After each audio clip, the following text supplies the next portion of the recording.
Ladies and gentlemen, thank you for being on time. But as you know, there's a pouring rain outside, so we're going to wait for another 10 minutes before we start today's session. Thank you for your understanding.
Ladies and gentlemen, welcome back to the second day of the Yushan Forum Asia Dialogue for Innovation and Progress.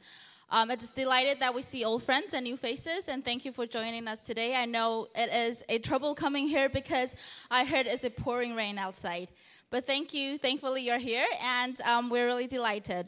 We're going to start off today with a keynote speech by a very special person, the Honorable Tamaza. He was the former minister, and for him to make his keynote speech, we have to introduce someone to introduce him, and it is an honor to have our leader from the Prospect Foundation, Chairman Dr. Chen Chang-sun, to give a brief introduction of our speaker today. Dr. Chen.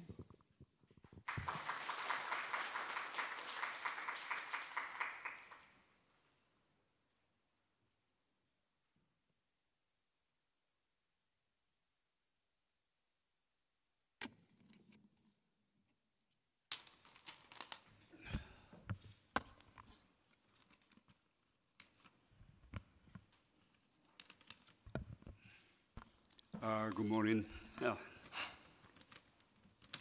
Distinguished guests from abroad and from Taiwan, ladies and gentlemen, again, good morning. Just wonder, did you have a good sleep last night? I think after one busy day yesterday, I hope everybody had some good sleep last night. And today we're going to have another busy day again.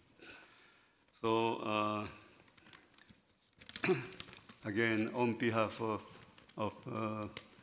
our organizations and each different organization who participate in this forum, I'm very, very glad to welcome all of you to the second day of the Yushan Forum. I think, I'm sure at this point, each one of you understand what we mean by Yushan. Yushan is the highest mountain here in Taiwan, so we call it Yushan. Then, following our fruitful discussions on day one, which is yesterday, of course, that focused on the government policies yesterday, as we all understood. The theme of today's program is a new one we call the Partnership for Connectivity. Partnership for connectivity. We try to connect people together. That's the point we want to emphasize. Or in Taiwanese, if we interpret in the local language, we call it the 道丁社会会判. I don't know how many people understand it, but this is the way we say 道丁社会. We put together, we work together. So our agenda for day two, which is this morning today, will be focused on the efforts of Asia's vibrant civil society by highlighting areas such as NGO engagement, think tank cooperation, and youth dialogue. We have this also youth dialogue too. So this is a real vital component of the new southbound policy. Now, so today, I'm very, very honored and real privileged to introduce to you today's keynote speaker, the Honorable Tokuichiro Tamazawa Sensei, who has long devoted his efforts in strengthening ties between Taiwan and Japan through both governmental cooperation and civil society initiatives. In fact, personally, I have known Tamazawa Sensei for so many, many years. I think he is really indeed a good friend of us Taiwan here. Almost, I think, any important issues relating to Taiwan and Japan's relationship, he is always part of it. So it's very honor for us here in Taiwan to have Mr. Tamazawa this morning to be our keynote speaker. Mr. Tamazawa has been considered to be distinguished, I think, from our perspective, and in Japan too. He had a career, distinguished career as a public servant. After first being elected to the House of Representatives in 1976 in Japanese diet, he has held many important positions, including the Director General of the Defense Agency, as well as the Minister of Agriculture, Forestry, and Fisheries. So I recall when I was a young little boy, and people ask me what would like to be. I always say I'd like to be daijin. Daijin means minister in Japanese cabinet. Daijin. Yeah. So here we have daijin here. He's got so many different positions in Japanese cabinet. As a long-standing friend of Taiwan, here in 2008, I recall that was during former administration under President Chen Shui-bian. Mr. Tamazawa was awarded the Order of Brilliant Star with Grand Cordon. This is a real tremendous honor from our government. The Order of Brilliant Star and Grand Cordon from the Taiwanese government as a recognition for the work he has done to foster relations between Taiwan and Japan. So that was done in 2008. So I think his commitment towards promoting international partnerships continues to inspire our efforts in strengthening ties across the Asia-Indo-Pacific region. So once again, I'm honored to have this opportunity to introduce to you the keynote speaker, Mr. Tamazawa, this morning. So please give a round of applause to welcome the Honorable Tokuichiro Tamazawa. Thank you.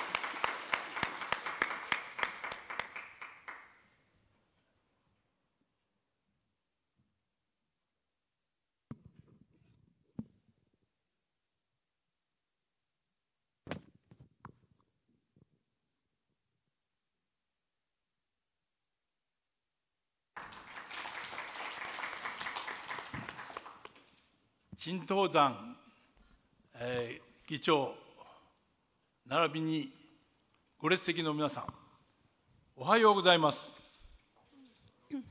Chairman Dr. Chen Tanshan and ladies and gentlemen, good morning. 私は演説に入るにあたりまして、尊敬する蔡英文総統に感謝の意を表したいと存じます。First of all, I would like to say thank you to respected President Tsai Ing-wen. 先日、総統は国際連合の北朝鮮に対する制裁決議に基づいて、台湾も圧力を加え、行動する旨の声明を発せられました。A few days ago, President Tsai issued a statement that Taiwan will also take actions based on the United Nations sanctions against North Korea. 私はこの決断に対しまして、日本国民と安倍総理とともに感謝御礼の意を申し上げます。Along with Prime Minister Abe and Japanese people, I would like to express my gratitude and appreciation. 次に私の新南向政策に対する見解を申し上げます。And now I would like to offer some thoughts for Taiwan's new southbound policy. 第一は、南向政策の成功への鍵となるものは、人的交流を盛んにすることにあると存じます。Firstly, in order to make the new southbound policy a success, we need to focus on people-to-people exchanges. 特に私は今日までの日本と台湾の人的交流の経験を最も生かすべきであると考えます。I would like to share with you the example of people-to-people exchanges between Taiwan and Japan. 10年前、日本では我々日本の国会の友好議員連盟が中心となりまして、政府に対して台湾のノンビザ制度を取るべきことを提案をしまして、それが受け入れられました。About 10 years ago, a council promoting the friendship between Taiwan and Japan in Japan's national diet paved the way for visa-free travel, and the proposal was accepted by our government. それから9年が経ちまして、今日では人的交流は日本から台湾へ年間200万人、台湾から日本には400万人、計620万人が往来しております。Over the past 10 years, we have seen significant increases in exchanges.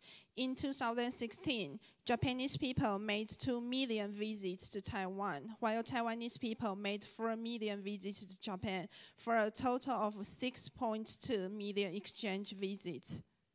これは観光ビジネスのみならず、現在では地方自治体対地方自治体、団体対団体の交流や留学生もさらに倍増となり、二国間交流では最も成功した例となっております。In addition to tourism and business exchanges, now we are promoting exchanges at the local level and exchanges between organizations. The number of international students has doubled. This is one of the most successful examples of cooperation between two countries. このことから私は新南向政策におきましても、安全処置の条件をクリアした国々に対してノンビザ制度を進めていくということが大事であるということを申し上げたいと存じます。Therefore, visa-free entry should be introduced to countries that meet security requirements. This is extremely important for the new southbound policy. 第2は農業分野の課題です。Secondly, in terms of agriculture. 新南向政策においては、アジアの農業が小規模農業であることに着目いたしまして、それに対しての支援を謳っております。I think the new southbound policy can focus on small-scale agriculture and provide support. 私はこのことを高く評価するものであります。And I would like to give a big phrase on that.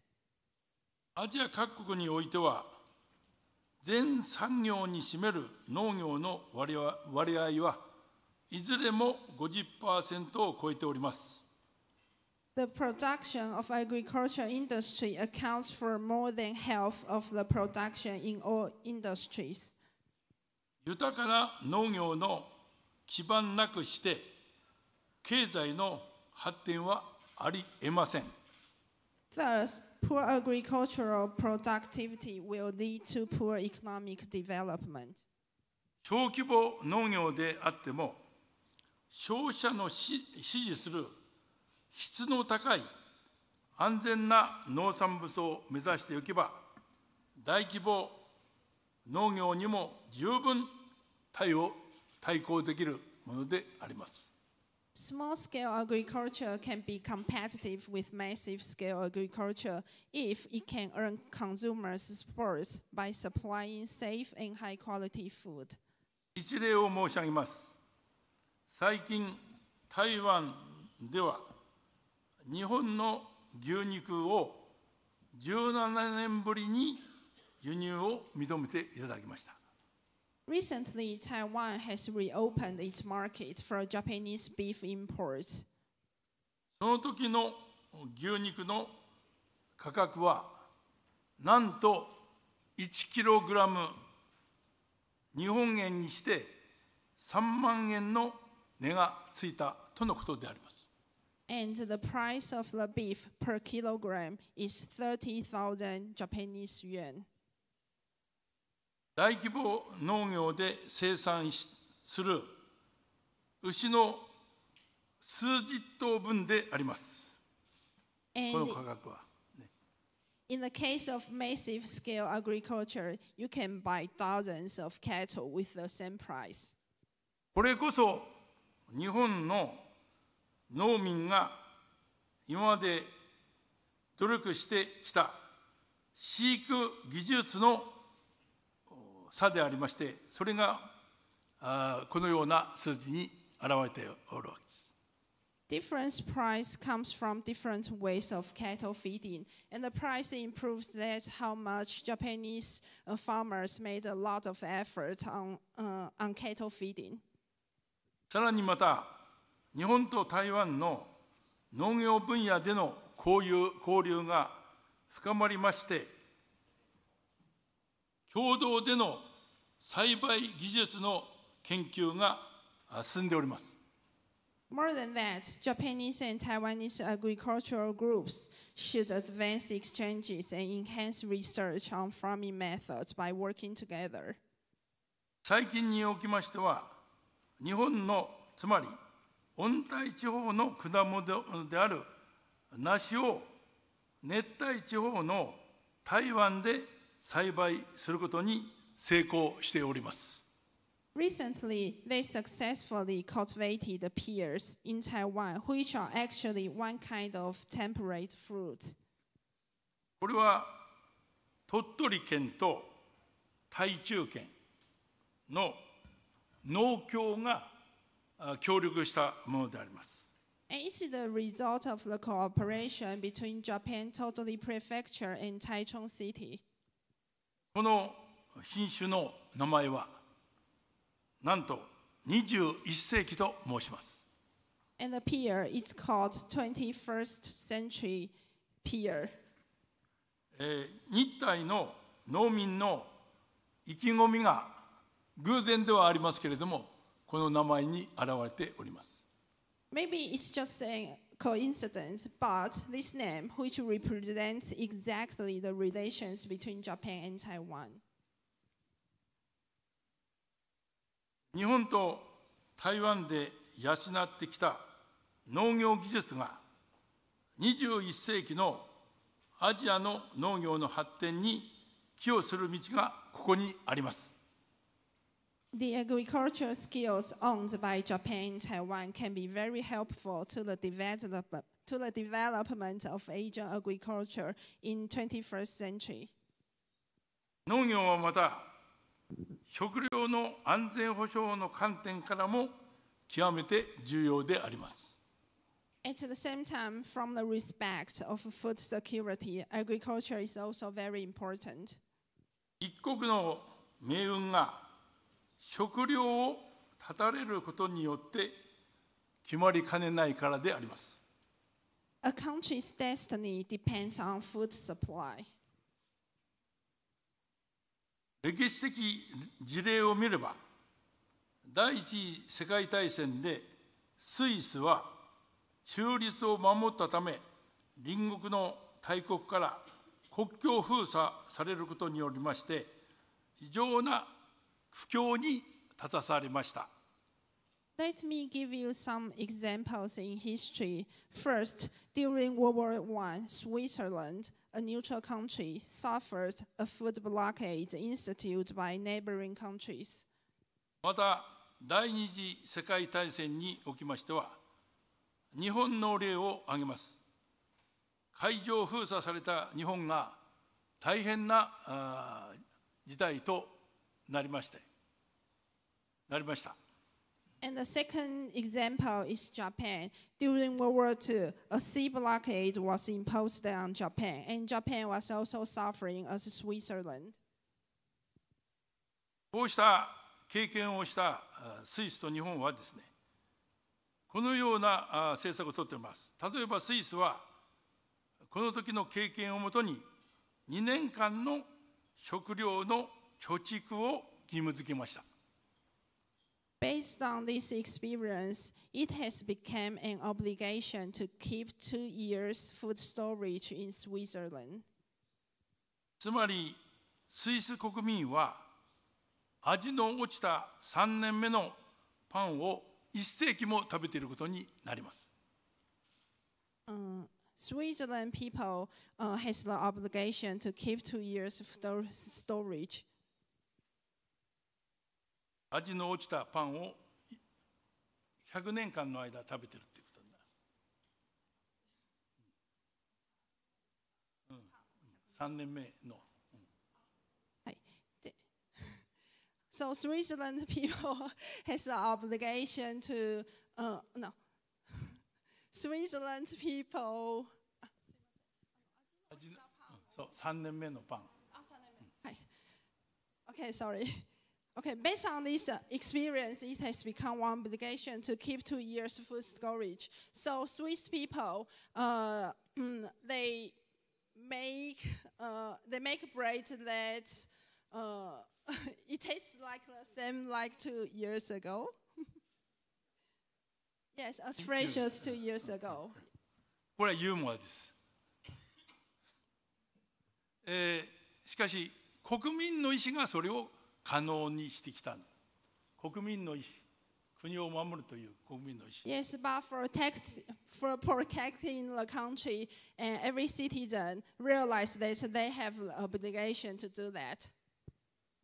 日本は食料の全体の自給率は 40% に下がっておりますが、米は常に 100% の自給力を維持しております。And when it comes to Japan, the rate of food self-sufficiency has declined to 40%. But the white rice, the rate of white rice self-sufficiency always keeps 100%. そして食料の配給制度もいつでも発動できるようにしております。And the purpose of that is that you can, the purpose of that is rationing of food can be launched anytime. 新南向政策におきましても、この食料の貿易は食料安保に配慮して、貿易協定、二国間の貿易協定は EPA 経済連携協定、お互いに助け合う協定の方が私はより理にかなっていると考えております。When it comes to new southbound policy, food trade should be concerned, and signing economic partnership agreements may be a good way. したがいまして、日本はアジア各国と EPA 協定を結び、Therefore, I suggest that Japan should sign economic partnership agreement (EPA) with Asian countries. 台湾とはこれから交渉に入ろうとしております。And I sincerely hope that Japan can start the negotiation with Taiwan on EPA issues. 第3は、現在台湾では東園航空場計画のもとに日本と台湾の工業大学が中心になって工業技術の研究が始まっております。Third, along with the current project of Taoyuan Aerotropolis in Taiwan, research on industrial skills also starts in some industrial universities in both Japan and Taiwan.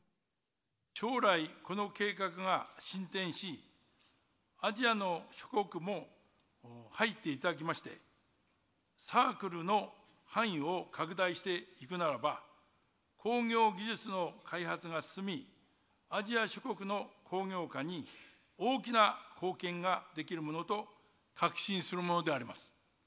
As the project expands and it effects ripples out to other Asian countries, I deeply believe that the development in industrial skills will benefit the industrialization process in those countries.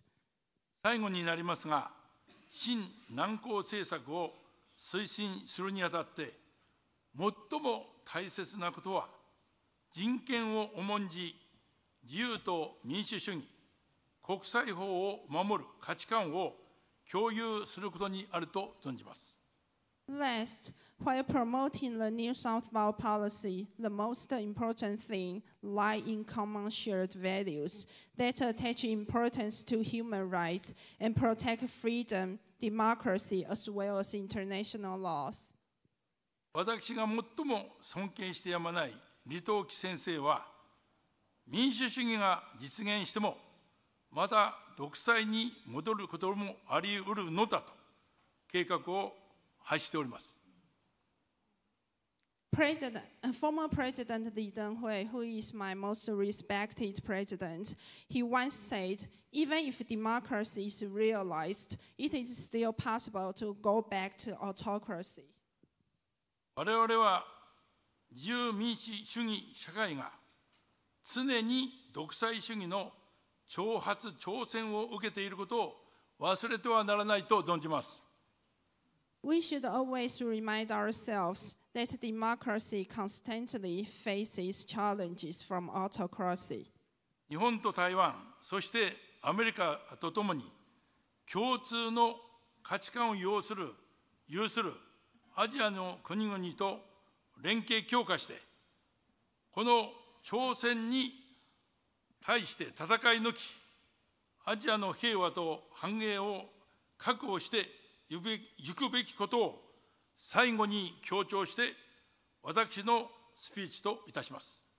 To conclude my speech, I would like to emphasize that Japan, Taiwan, and the United States should work together with other Asian countries that share the same values to protect peace and prosperity in Asia.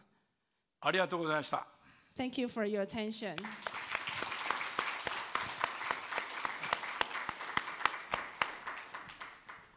Thank you, His Honorable Tamazawa, for this opening to start the day where we talk about people-to-people exchange, about democracy and how we make democracy and sustainable. That this is basically the theme of our conference today, where we have NGO engagement, we have think tank cooperation, and the youth dialogue. We are now going to have a break until 10 o'clock so we can make a setup. But before I send you out of the door for a coffee break, there's two announcements I would like to make. The first is that there is a Southbound Exhibition Center located at our lobby. The clear direction is if you go outside this conference room and make a left turn to go down the escalator. When you got to the lobby, make another left turn, and then you will see the room called the Resident 1. There is our Southbound Exhibition Center showing the progress and a lot of interaction activities that you can enjoy and see how we, at the government, as well as our private sector, has done in promoting the Southbound policy of President Tsai Ing-wen. The second announcement I would like to make is that for our next session, there will be a presenter speaking in Chinese. So there, the simultaneous translation is provided outside. You have to borrow it if you need it. For our special panelists on the stage, we have already borrowed it for you, so you don't have to worry. But for our other participants, if you need the simultaneous translation machine, there is one just outside, and you need to borrow it. But I would like to remind you, when you borrow it, remember to return it. We do find some of them kind of just left it on it or bring it home with you. So now, without further ado, I will send you out, and we will reconvene back at 10 o'clock sharp. Thank you.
起。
Ladies and gentlemen, may I have your attention, please? We are about to start our session, so please kindly move back to your seat.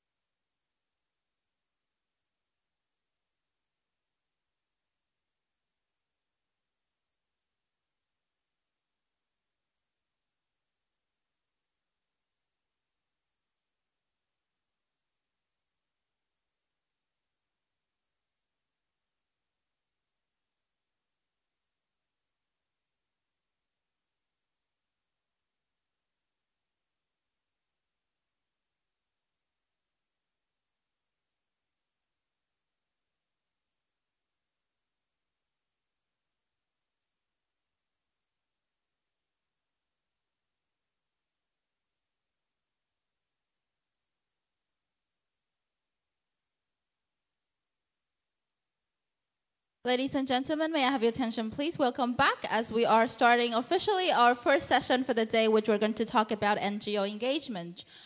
So I would kindly suggest you take your seat as we are about to start our first session for the day.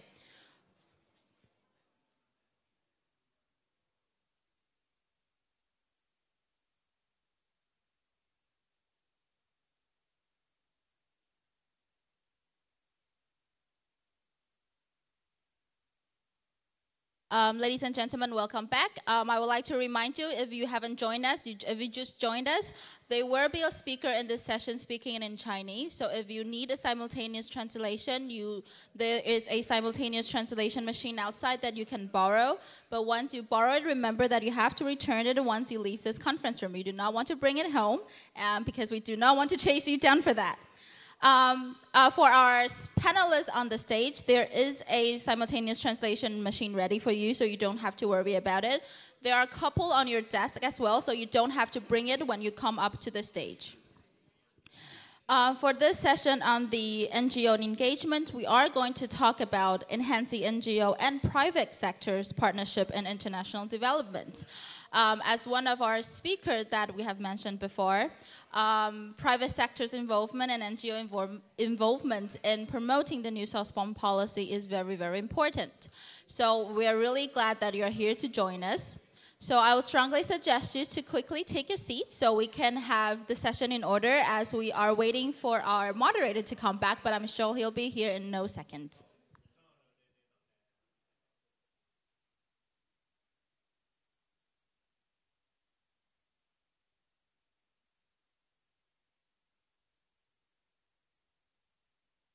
So ladies and gentlemen, once again, my name is Annie Chen. I will be your MC for today. So if you have any questions or any concerns about today's program or today's conference, you can look for all our staff members. Our staff members will be wearing a tag with an orange tag, so you can identify them quite easily. If you need any assistance, just approach them. I'm sure they'll be able to help you out on this. We are having our sessions on NGO engagement today, and we have a group of panelists that they can share their experience and how NGO and private sector is going to help to promote the New Southbound policy, which is also the signature policy of President Tsai Ing-wen, the President of Republic of China, Taiwan.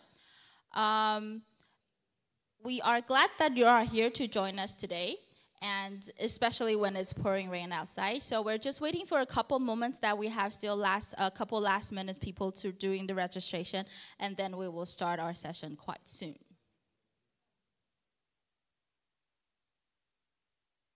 Oh, I would also like to remind you, if you're sitting at the end of the conference room, please feel free to move up forward. There is table and desk, and you can sit comfortably. So there is a couple of more seats on my left-hand side.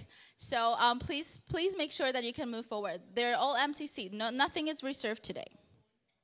So ladies and gentlemen, once again, thank you for coming. And I would now like to invite all the panelists and moderator for the session to come up to the stage. Thank you.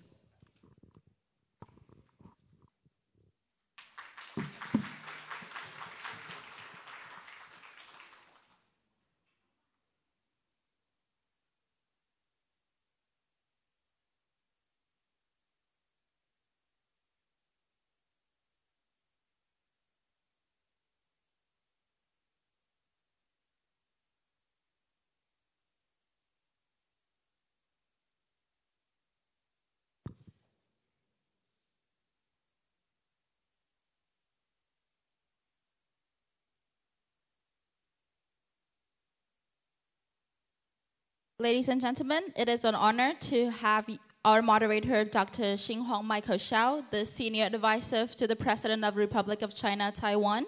And now, without further ado, I will yield the floor to Dr. Xiao. The floor is all yours. Thank you. Good morning, everyone. I just saw the rain stopped.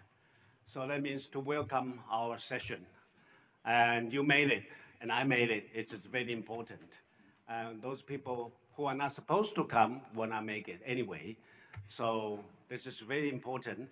And to start with, I'd like to thank the following people to recognize them and recognize their contribution to the forum, Yushan Forum. First of all, the chairman of the Prosper Foundation, Dr. Chen Tangshan, and also Dr. Lai Yizhong over there, and the president of the Prosper Foundation, and he does all the dirty works. And that's why we look glory, but he does all the needy, greedy, but unseen contributions, very important. And his team, they are outside. Maybe we should bring them at the end of this Yushan Forum to thank their hard work. And the other one, for this particular session, NGO, I would like to recognize the contribution, the cooperation of the Taiwan Aid, especially the president, the chairman, Rebecca Wang over there.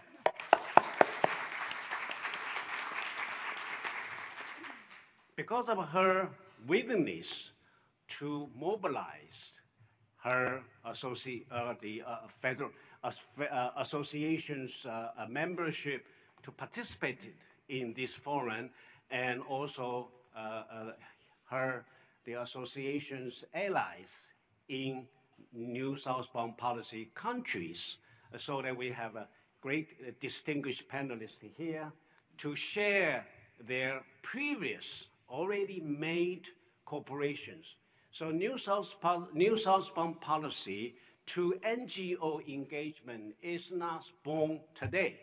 It was there already. They are growing up and they are maturing. So I would like to ask the Taiwan Aid Members Association, stand up and let's see your work, please.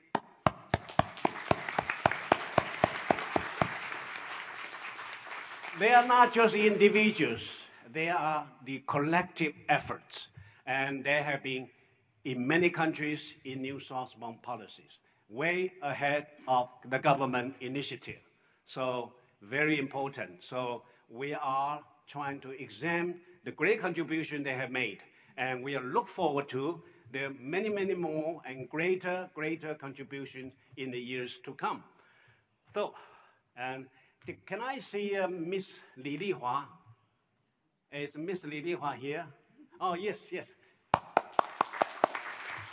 I particularly want to mention her name. Miss Li is the union worker, and she has done a great job to protect, to safeguard the human right of fishing workers from Indonesia. So, yeah, you, Mr. Minister Rami, you will be very happy to see that. And she got recognized by the State Department of the United States to give her a recognition award. Do you have money? No. Too bad. Well, so we particularly invite her to join us. Great. Thank you for coming. 谢谢你来. And she working in Yilan. Okay. And one more thing I would like to say before we started this session is that Yushan論壇 has a 2 days event. The first day, yesterday, was the first sector, government and business. They talk about opportunities for partnership, economic partnership, technology, agriculture, medical, and so on and so forth. Today, we have devoted a whole day on the third sector. I don't see any other important international, national supported and private initiative to spend the whole day on the third sector. And that is the uniqueness of the Yushan Forum. It's not just government, it's not just business, but NGOs, think tank, and we focus on youth. Vice President Binay last night talked about how to nurture the young leaders, and we are doing exactly that.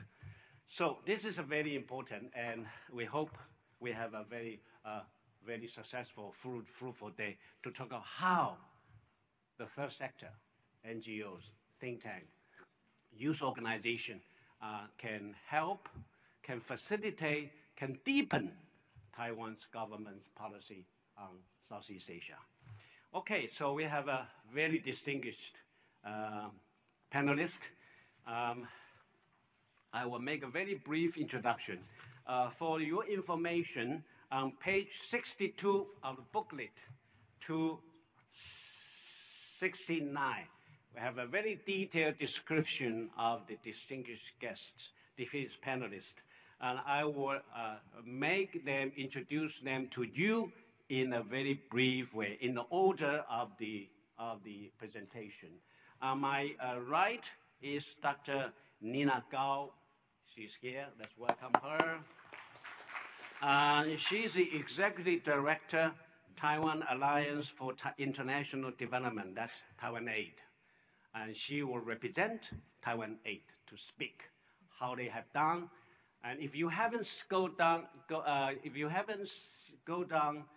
going down the first floor, please see, and they present a very good map of what Taiwan Aid had done.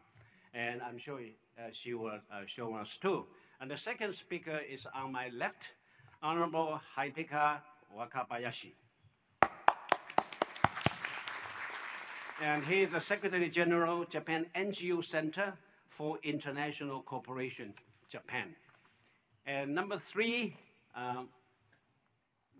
yes, that's right. Let me correct me if I didn't pronounce your name correctly. Bhupendra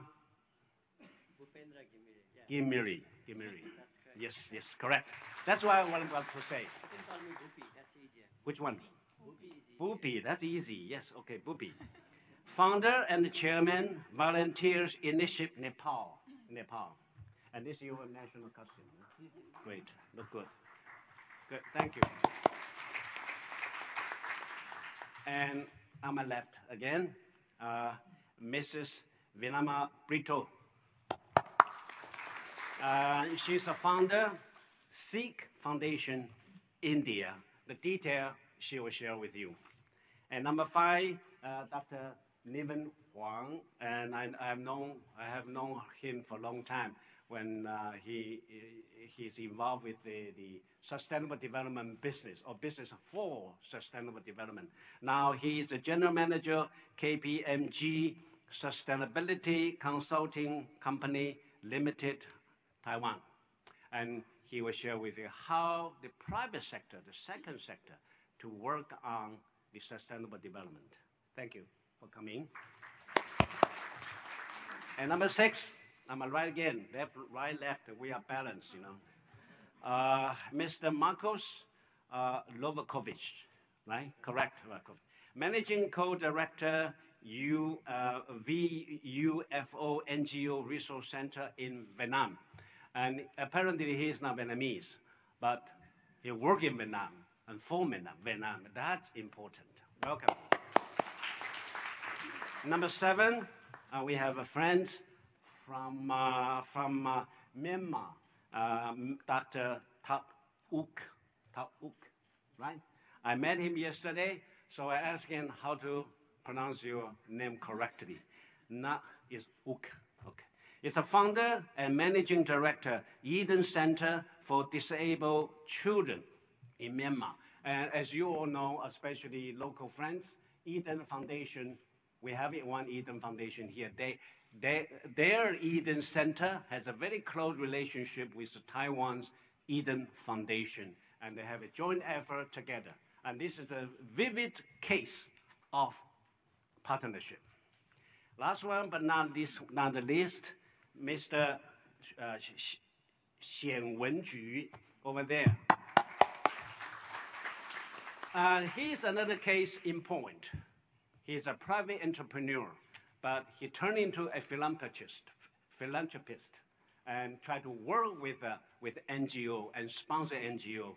And he's a director, Zhen Yong Memorial Foundation in Taiwan, but he worked very hard in Vietnam.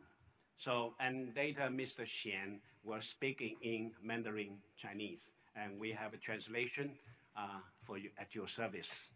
Okay, I think I used up all the time given to me as a moderator, so we will invite our speaker in that order, and everyone, please limit your time to 10 minutes for the first one, 10 minutes, and we hope we have more time for open floor discussion. So, Dr. Gao, your first time. Let's welcome you. Thank you, Chairman, Dr. Shao. Distinguished guests from the overseas, ladies and gentlemen, good morning. I'm Nina. I'm representative of the Taiwan Act to present that with Taiwan best NGOs to do the overseas work, and what we expect that the government can help, or government policy, how to reform to help the NGOs. Actually, the NGOs in Taiwan, we conduct the international works. Most of are in the new southbound country. I will show you later. And I would like to also use this opportunity to thank the Prospect Foundation give us this opportunity to co-host this session with Taiwan Ads, and give us the opportunity to listen the voice from NGO. Okay. So the Taiwan Ads actually is the first NGO platform, and we almost spent 10 years to incubate. Then in 2013, we formally registered as an association. Between the almost 10 years, actually, those of NGOs, we have regular meeting, but not so formally. But after many years later, then we think that we have to do more of strength things, or we have to work together more closely, then we can do more of international development project together. So that's why in 2013, we formally registered as a Taiwan International in Taiwan International in Developing. That's the Taiwan Act. What is our members? And so far, we have almost 30 members. Most of the members are based in Taiwan, but we conduct international projects, including the health, education, gender, or the humanitarian assistance, voluntary service, green energy, and so on. What's our vision? So we are the NGO platform, so of course that our core value is also the people-centered. That is the same with the new southbound policy. And we try to strengthen the NGO's transparency, accountability, efficiency, and cooperation. And we try to our best to mobilize the resources to conduct international humanitarian work and promote equity, justice, and sustainable development. And where is our project? You can find the map. That's interesting is most are in new southbound countries. That means if the government's talking about new southbound policy, you cannot forget NGOs' contribution.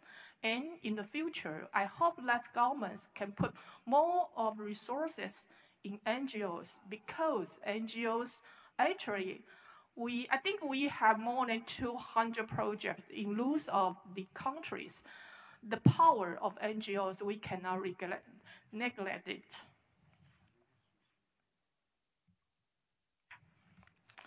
And what kind of project category? Then you can find that most of the projects are maybe in the social sectors and humanitarian works. In social sectors, the projects including education, health, water supply, sanitation, and government CSOs and capacity buildings. This slide is very interesting. You can see where is the funding from. And you can find the NGOs funding, more than 50% is from individual donation. And from the government, only 12%. From the private sectors, about 13%. So you will see the government actually not put so many resources on NGOs when NGOs, they conduct their projects overseas, and most are in new southbound countries. And I tried to search out some data of the ODA in Taiwan, and this is the data in 2016. Actually, Taiwan's ODA only 3 billion. That's represented only 0.06% of the GNI, and this is far beyond of the UN expect 0.7%. You can see the Japan and Korean, their ODA much higher than Taiwan. And yesterday, I'm very happy to hear that Honorable Dr. Deng, his PowerPoint is from Trade Office. He said the government will plans to allocate US $250 billion to New Southbound related project, and I hope part of the budget can be through the NGO to do the project. That's the first one. The second one is they also mentioned that the ODA will have 3 billion to support the Taiwan construction industry. Taiwan construction industry, but not for the NGOs. So even the Taiwan government would increase the ODA, but I hope that part of the funding can through the NGOs to do more project.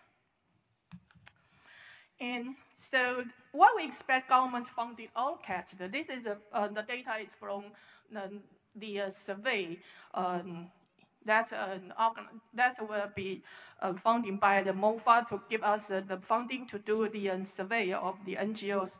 So you can see there about the NGOs, we hope that government funding could be allocated in humanitarian aid, international development, and engaging international organization, establish international branches. That is all our expectation. And how we join international NGO project? Taiwan Aid is a Taiwan NGO platform, but we can through Taiwan Aid to join the Asian platform and even the global platform. Like in the Asia platform, that we can join the CPD cooperation, CSO partnership in development and effectiveness, ADA, that's the Asia Development Alliance. And through the Asia platform, we also join the GPDC, that's the global platform. So we can join that, just like the high-level meeting in Mexico in 2014, and second high-level meeting in Nairobi in 2016. I think that is a very good way for Taiwan to participate in international development work, because Taiwan, actually, their international status is quite difficult. So if we use the governments or if we use the official way, sometimes it's quite difficult. But if we through the NGOs, that's quite easy for us to join the international platform. Okay, so let me talking about the New South policy. You can see this also put people in the center. And there are 4 major parts, including the economic and trade cooperation, people exchange and interaction, resource mobilization and sharing. And the other one is regional connection. So from the regional connection, that if we know that how to strategic alliance with the different sectors and inclusive partnership with the different sectors, then we can share and we can mobilize the different resources like technology, funding, human resources, and knowledge, then we can work together. I give you some of the example. This is an example that in Nepal after earthquake, the Taiwan Act work with the MOFA, the big MOFA, Small Taiwan Act. So we use their funding then to do the project identification. Then we work with the Nepal private sector. Actually, this is a tracking company, but under this tracking company, they have another NGOs we call the Yushan Forum. This is the NGOs we work together. Then we do the earthquake reconstruction project in Darting area, including the medical service, medical staff training, and medical health post reconstruction, CDC community centers. And also the second stage is ecotourism project.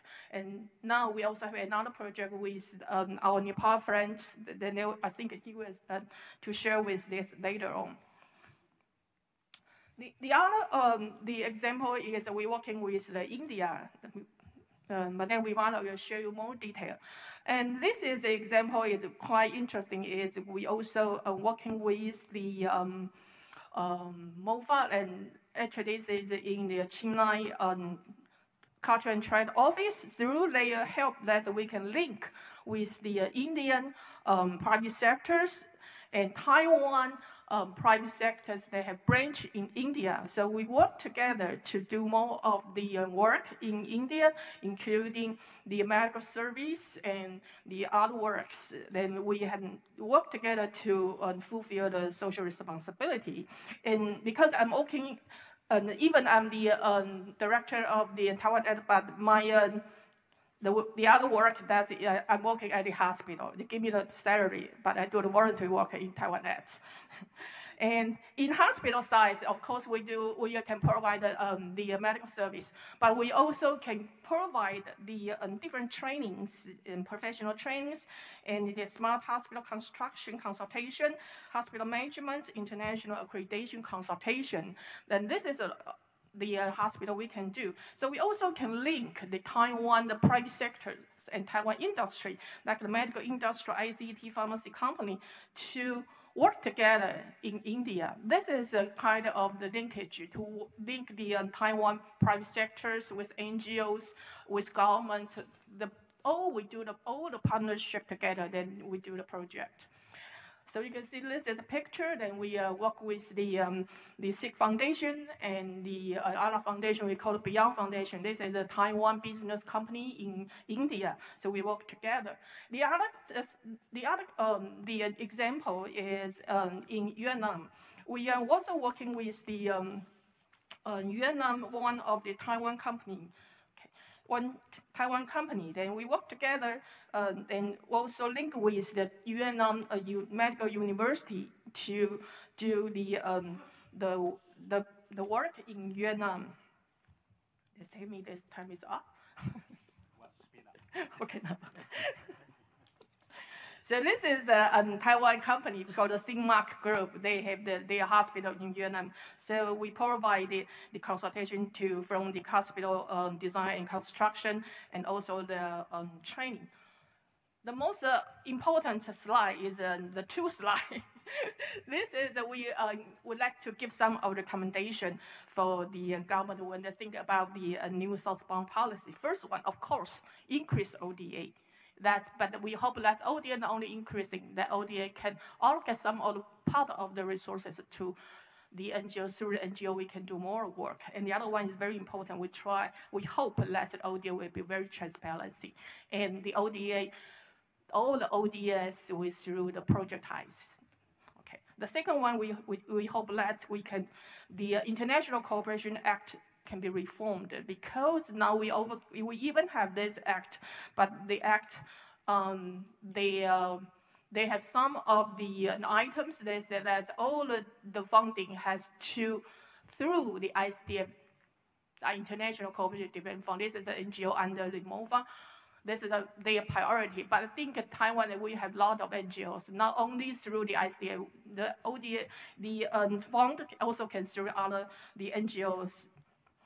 The third, we hope that can create an Asian emergency, the humanitarian assistance platform, because climate change. So you can see, particularly in the new southbound the countries, we have many of the disasters like earthquake, typhoon, and the other earthquake, tsunami. So we hope that from Taiwan we can have that our platform. Then when the emergency or the disaster coming, then we can have our effort in this of the disaster relief. And next is because the youth is very important, so we hope that we can encourage more of young people, young leaders, and young professionals to join the international work. And I know that this afternoon we have another session to talking about the young leaders. And this is also one of our advocacy, that we hope that there was a systematic mechanism how we work with the Ministry of the Education, how we encourage a list of young guys when they do their work and then when they get back, any of the incentive for them. And the other one is, of course, the social responsibility, particularly for the overseas investment companies. And we hope that they can do their social responsibility in their investment countries, and the government can have any of the incentive to encourage those of company when they do the investment in those of countries, they have to do the social responsibility. The last one is very important, that government and NGO, we have to build up trusty, and we have to trust each other, and we have to regularly systematic dialogue each other. Then we will know each other, because NGO, I think they are not want to just only to want to get money from the government. Actually, we would like to cooperate with the government because we all love Taiwan. So we would like to work together. And if you think the SDG, the core value is leaving no one behind, I hope that government also no leaving NGO behind. Thank you very much. Excellent. Even though the time is go overboard, but I'm lenient, you know why? Because this is Taiwan Aid. Thank you. So I will try to be more strict, to be unfair to the rest. Thank you. The 6 recommendations are very important. I think we will keep your PowerPoint and for further elaborations. And actually, President Tsai, I think, mentioned in the Double 10 speech, mentioned ODA. So it's the Taiwan version of ODA. So we were feeling more substance. For example, increase the money. So this is a very little, 0.3 billion. So I'm not going to speak for the government. I don't know, 50%, 30%, double, I don't know. Well, let the government to figure out. Okay, let's welcome Honorable Wakabayashi. That's your turn.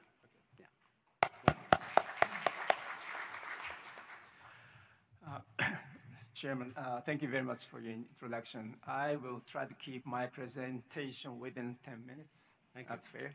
Thank you.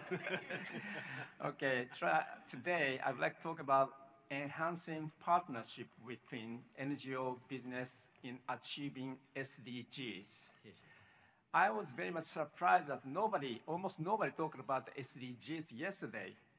And SDGs could be a very powerful regional cooperative framework in the region. It's very harmonized with new southbound policy. So I would like to talk about a little bit SDGs. How many of you have heard SDGs on the floor? Please raise your hand. Wow, that many. So that's why I was very much surprised. Nobody talked about SDGs. So I'm from the JANIC. JANIC is an umbrella organization. We have like 110 NGOs for international cooperation, and 70, including NGOs, and the business members, 41 companies. So, which is the biggest network NGOs in Japan. And one of the roles we are focusing on is encourage dialogue between NGOs and other sectors, such as government and business. And our vision is realizing peaceful and fair society. So towards 2030, we try to make a contribution to achieving SDGs, and especially Goal 16. Goal 16 is a very much important goal. It's kind of cross-cutting rules and system to protect freedom, try to make our government more transparent, okay, that's the rule that we are focusing on. And Sustainable Development Goals, it's SDGs kind of acronym of the Sustainable Development Goals, which was approved in... Excuse me, you can operate yourself. Okay, yes. All right. Thank you. Okay. Approved in 2015 UN National Assembly. And we have 17 goals. And especially I'm really focusing on goal 17, partnership for the goals. And, no poverty, goal 1, zero hunger, good health and well-being, quality education, but at the same time, industry, innovation, infrastructures, reducing inequality, responsible consumption, production, climate change, and almost all social, environmental, economic issues are included. So that's why I'm focusing on the SDGs, which is very good for this initiative. Okay.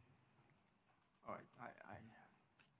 And especially Goal 17, Global Partnership for Sustainable Development. 17.7 says, encourage and promote effective public, private, and civil society partnerships building on the experience and resourcing strategies of partnership. So we think that SDGs cannot be achieved only by NGOs, of course.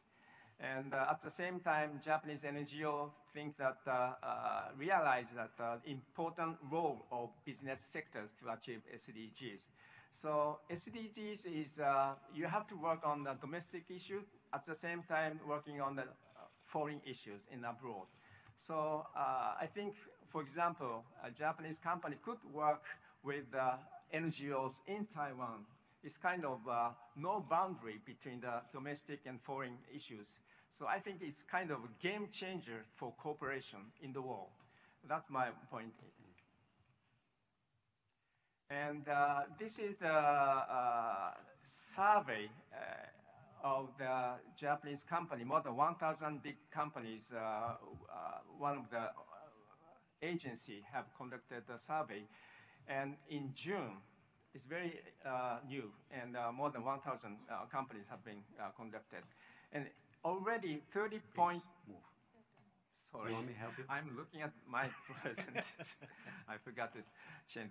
Okay, 30% has been already incorporating SDGs into management already, and 10% will incorporate SDGs in the near futures. So already 40% Japanese companies have been working on SDGs already as a core business.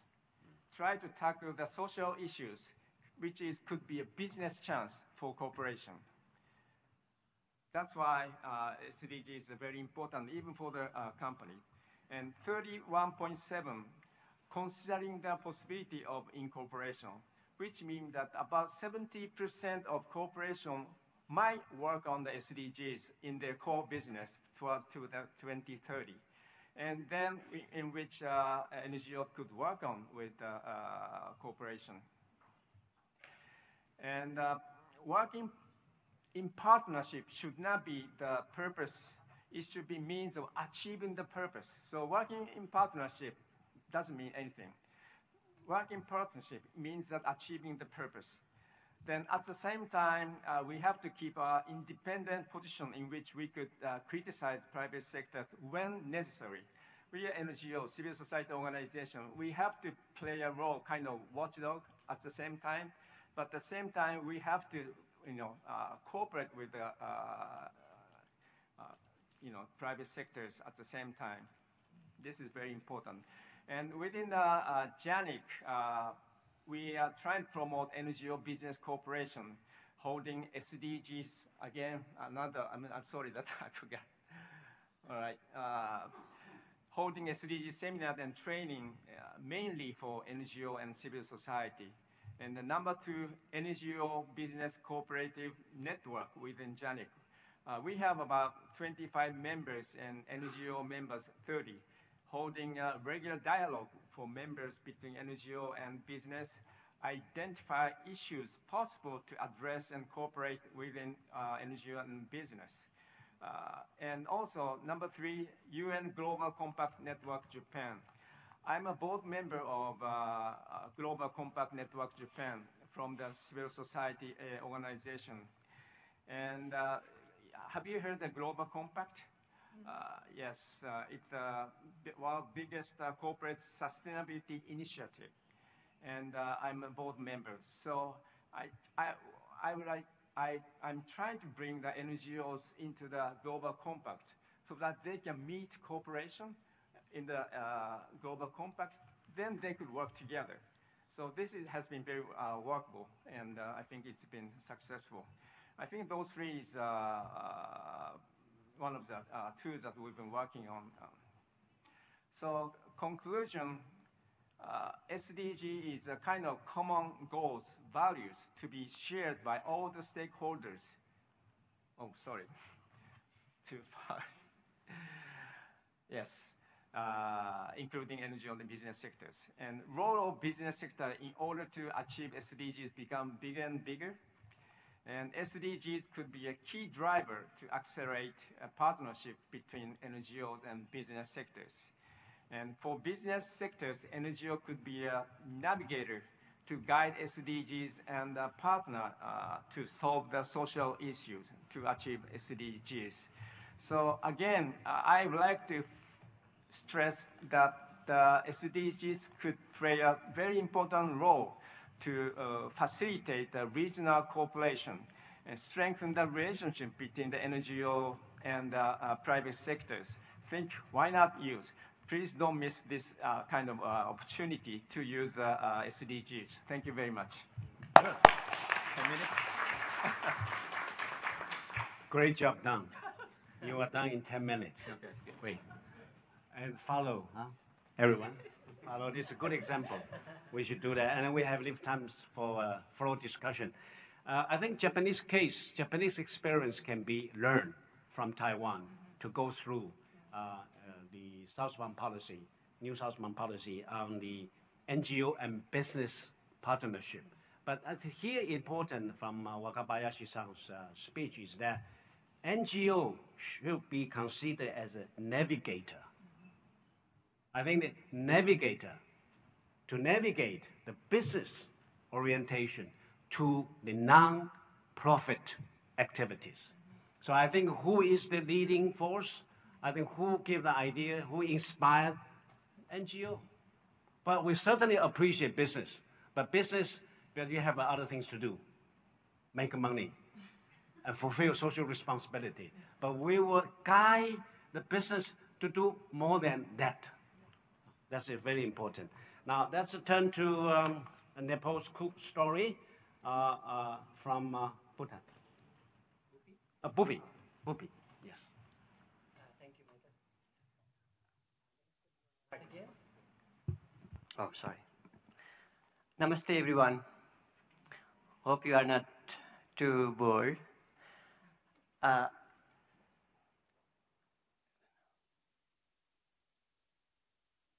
Maybe, can you maybe present the PowerPoint one? Sorry, I mean PDF, not the PowerPoint. Because this one has some, how do we say, I've done some stupid thing there. Okay, while being shown the PDF, I want to introduce a little bit about Nepal. I know everybody is maybe already aware about it. It's a mid-sized country, a beautiful country with 28 million population. And for 28 million population, there are huge number of civil society organizations working in Nepal. Can you make a guess how many? If in your country, how many for 28 million population? How many NGO, I mean civil society organization, could it be? No, I mean, in any country, like for that number of population. In Nepal, it's really very big. It's about 70,000 civil society organizations registered for 28 million population. And for Social Welfare Council is the one which monitors NGO work. And they have data, 46,000 NGOs have affiliation there. Why so many organizations? That's something I want to present, and what we have been working with, Taiwan, Taiwanese people, and in Nepal too. I hope 10 minutes is well enough for me. Maybe you can do. Okay. So there are, some challenges in Nepal at the moment. Some of you are already aware about.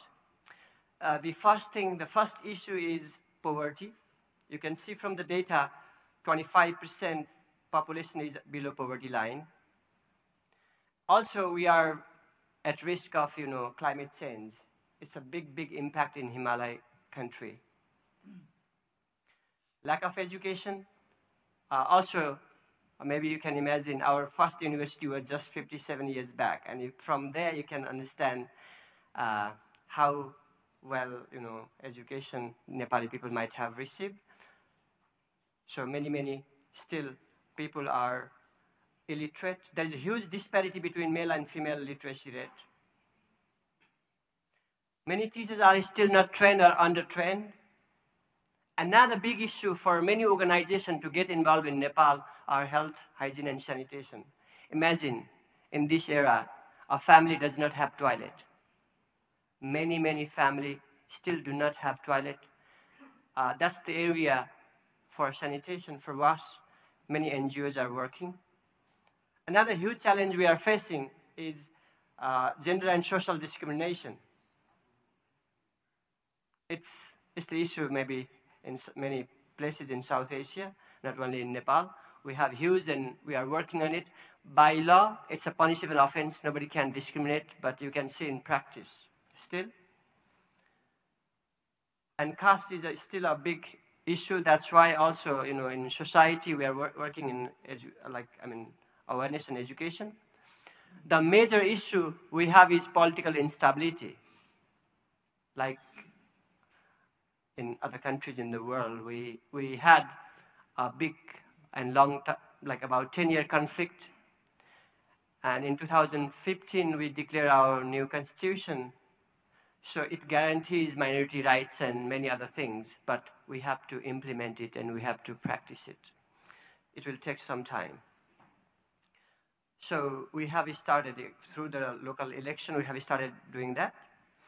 Another challenge we have, and there are many organizations working for this one, is natural disaster.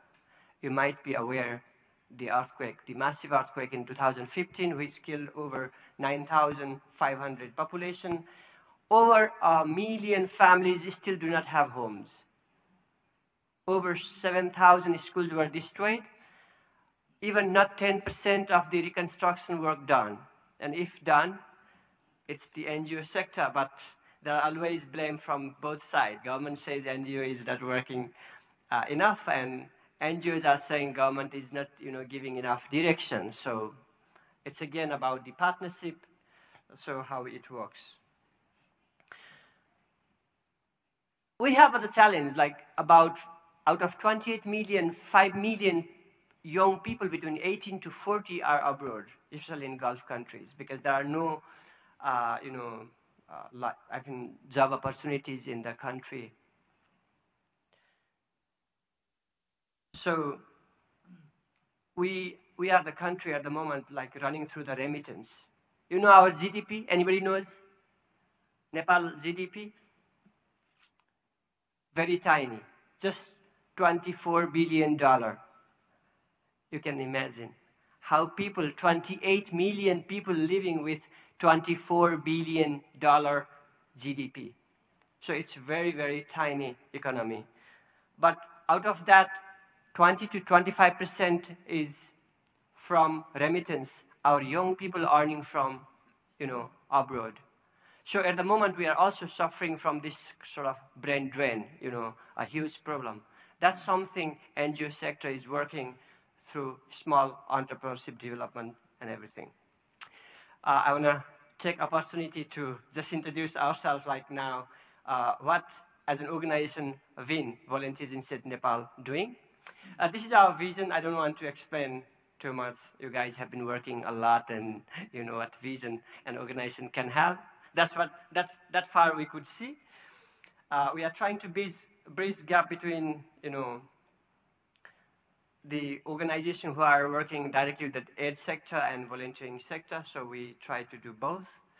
We are an organization implementing integrated community development. These are the values you can see from the slides. We focus for mostly women and children. This one, you can see we call VIN House.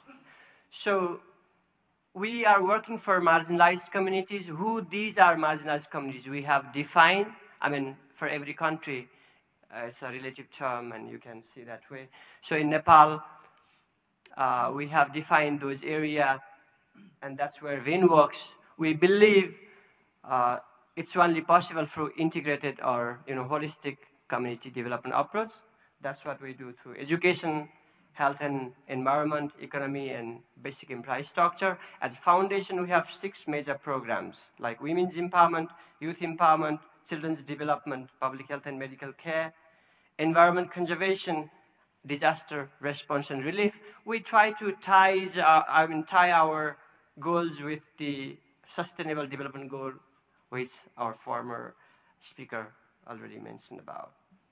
Where VIN works, there are 3 locations we've been working, close to Everest area, in Kathmandu itself, the suburb, outskirts of Kathmandu, and Nuakot, which is northwest of Kathmandu. So it's a big area of work. We do implement over 50 projects, and we actually do a lot of work through volunteers, local and international volunteers. Over 600 local and international volunteers work with us every year.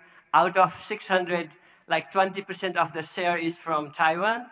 So a lot of Taiwanese volunteers come and volunteer with us for our different projects, which I'm going to present as well. Thank you. We started cooperation with a Taiwanese organization called Vision Youth Action. I want Klaus to say hi to everyone. That's when we started actually working with Taiwanese volunteers from 2013. And there are a lot of volunteers since then. We are working with Taiwanese. So what work? We have bilateral camps and multilateral camps. What kind of, if you talk about number already in past 4 years, we have over 231 volunteers working, have already worked with our different development and humanitarian projects. So there are a lot of different types of projects like teaching, sports, health and hygiene, teaching arts, music, dance, conduct, like summer and winter camp for children, cultural exchange, and many other activities. They also do a lot of creative activities for school children and for community people. A lot of artwork, because they can express their culture and many other things through this. Thanks to BYA and Taiwanese young people, they have actively been helping us for a reconstruction project. VIN has been heavily working for this field, like constructing individual homes, schools, public properties. That's what we've been playing an important role in the area. So the volunteers go and work in this field. You can see through the pictures. Maybe I don't have to explain. So there are like a lot of things they have been working for. The schools, like the renovation work. What is next? Once again, I have to thank for Taiwan Aid and our partner organization, VYA. Thanks, Klaus, for making it possible. I feel so honored to come here to take part in this forum. And also, they have now decided that WIN will receive a fund to construct a community learning center where WIN works. There is no any conference places, no place where we can train community people to empower them. So this is our idea. It's all-in-one center that the community, at least for 15,000 population, this center gonna serve. So we say community learning center. And thanks to Taiwan Aid for funding this center. We're gonna, start very soon. And thanks to the Taiwanese people. We are already in the progress. Just to show where, is the building already there or this one? But sorry. We have done a little bit of work, but we're gonna start for full construction and we'll finish complete within 1 year. No more now. If you have any question, Buddha never asks question, I know. When Buddha asks, we cannot answer. We just say yes. Amitofo. Okay, are you done? Yeah. Okay, thank you very much. Thank you, sir. Next time, when you're Christian, you say, any question with the God? And then we say no. No, so you have to say yes. No. Okay, thank you very much. The key concept is empowering. I think it's very important. Empowerment. I think your logo of your organization is called Empowering Marginalized Communities. And then Taiwan is giving, extending hands with you. It's very, here I'd like to mention the work closely, except in addition to Taiwan Aid, also the Vision Youth Action, Mr. Ding, yeah, over there. He's helping there. Even small step, but significant. I have one question about the building. With Taiwan Aid help, it's very good. But this building is any Nepalese style community center? We have mixed both. Oh, you have. You have a motif. Like a little bit of modern, little bit of modern and Nepali style both. Oh, okay. But it will be an eco building, so we had to adjust both style. Whose idea? Yours or Taiwanese idea?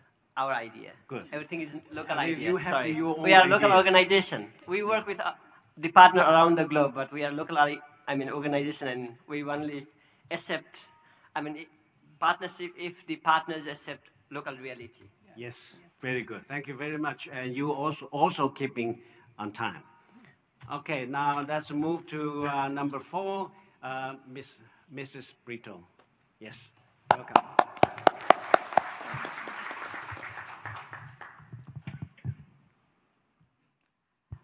அனைவருக்கும் வணக்கம். That means greetings to all.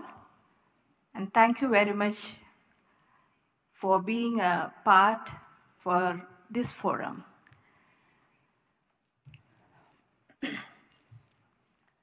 I'm from a business background, but I've not come from a business background, but we started a business 25 years with the investment of $500 with the 3 employees. Now we have more than 10,000 employees all over in India, as well as Southeast Asia and UAE. And mainly in my Sikh Foundation, women empowerment and child development and youth development. Why I insist women empowerment means the woman is for everything. The woman is bringing up a boy and a girl from the home and given to the society. So how a woman thinks, how the woman wants a society, it starts from the home and it goes on and on. And I had a relationship with the Taiwan government past 2 years. And we started working on many projects.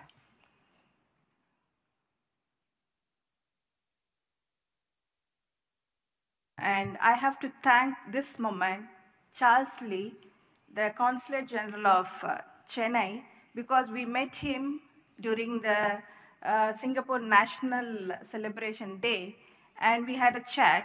Then we started working towards how we can have a cooperation with Taiwan and India.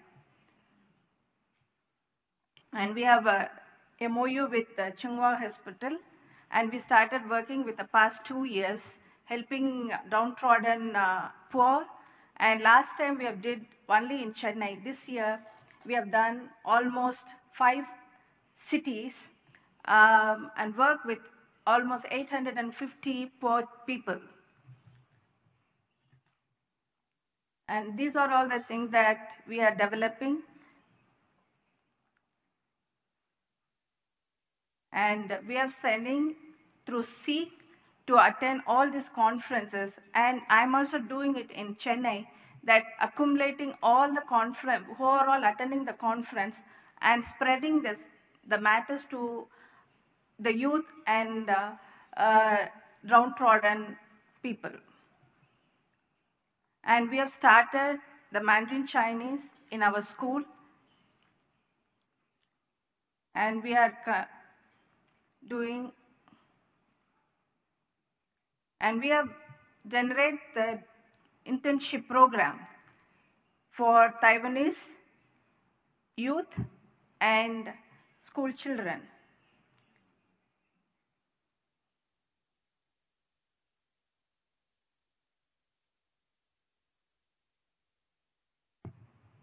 And we have been talking to the Taiwanese school, how we can incorporate this school system to promote more relationship between India and Taiwan.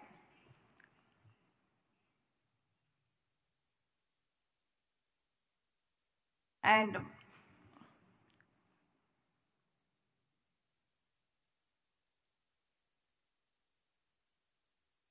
this is our sports entity. It's a five-a-side football. Why I'm showing all these things, we incorporate as a system, as a, well, how he said that, SDG. SDG is very, very important because previously the population of entire world is not this much. So the NGO can help in a little way with the help of some people together. But now the population is increased and lot of expectation, lot of need by every country. Every people is, it's improving a lot, and the expectation and the monetary help is very, very important to develop anything. And that's what I've created, that a sustainable project. So we have planned as a 5-year plan for any project, because I don't want it to be do as a starting then leaving in between. So we wanted to make a plan as a 5-year plan, that how to be sustainable and how they can make their own income. No, we are teaching them and we are making them to promote and create and make money through their project, and they wanted to develop to neighboring village. So I couple into a 5 village into one system and making them to learn. And I do a strategic plan also, because each and every village have a valuable system and affordable thing to do. Some village, they know something to do. As example, in India, the village, some they know to make pottery, some they make a paver block. So we make as a system that we find that the village is capable of doing what. So we found that, okay, this village is capable of doing something, is kind of a pottery, it's kind of making jewelry. So we found the system and we make them to learn and we provide how to do and we make them to plan, do, earn through it and make their own sustainability. And if some village they are able to stitch and we provide a tailoring machine and we connect with them with the export people. So they can do and they can connect with the export people so they can make money. So because I believe that giving is very important, social responsibility is also very important, but we must make them also to know how to be sustained and how to make their own lives, living with their own earnings. That is very, very important, I believe. So otherwise, it is very difficult as an NGO. Maybe it's a non-governmental organization, but the non-governmental organization, it's not making money, but we can make people to understand how to earn money for their own livelihood. This is what I believe. I think you people will accept.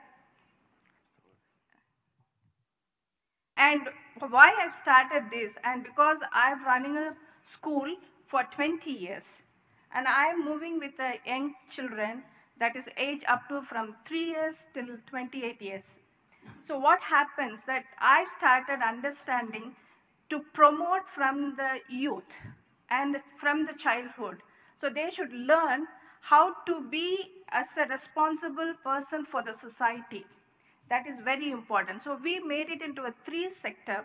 So one is intellectual, and one is the cultural, and one is the sport.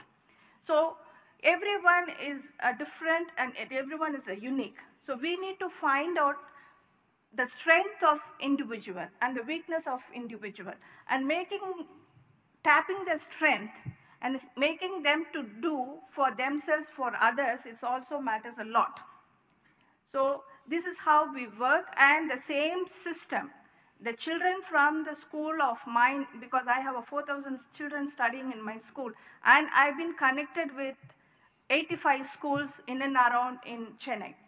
So this is how that I make, and I involve the children from the age of 10. And we make them to work along with. And thank you very much. I do not want to push you.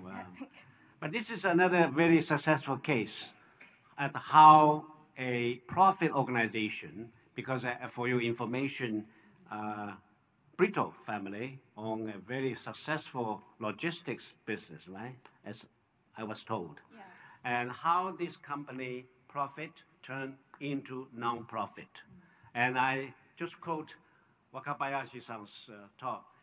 Business can make NGO initiative, I change for SDG, and bigger.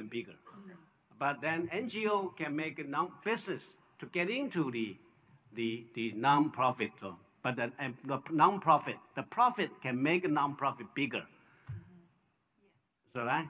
So keep doing it and make it bigger and bigger.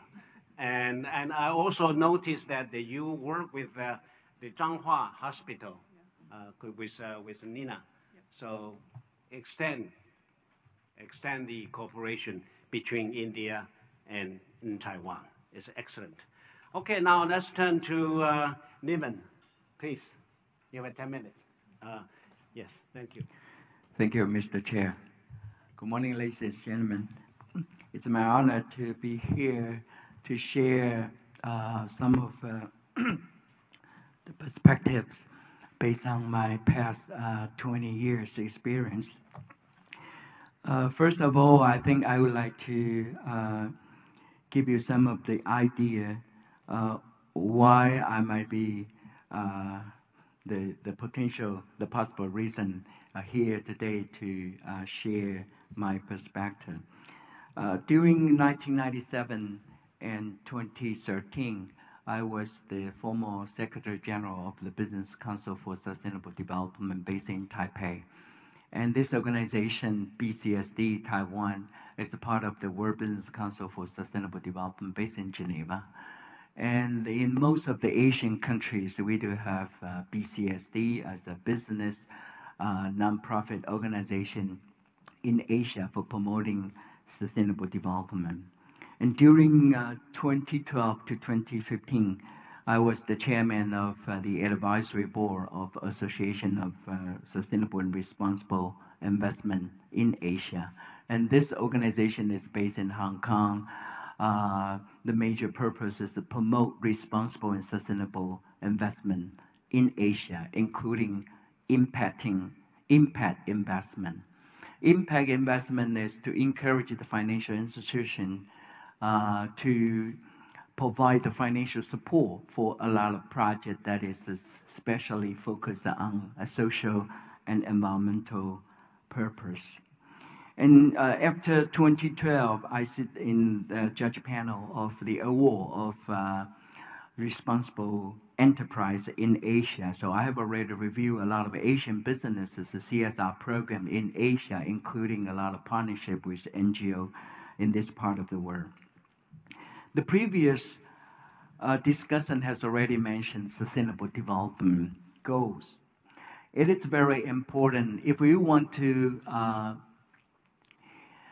explore any potential and long-term sustainable partnership between private sector and NGO.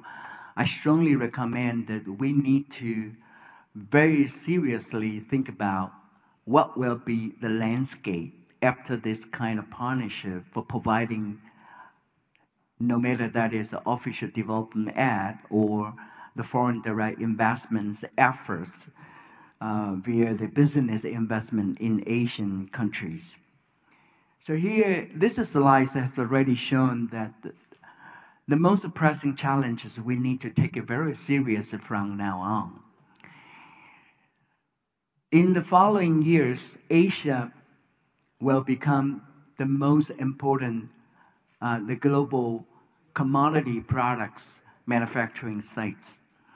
And the majority of the global population will be also based in Asia. Now we are living in a smaller and smaller world. That means you affect me, I affect you. So business has become very important driving force for making the society towards sustainable development. So everybody needs money. Everybody needs to be empowered, to be enabled. So it's very important that we look at the pressing challenges from now on, that the ecosystem, climate change, poverty, then a lot of important pressing challenges based on 2017's World Economic Forum global risk.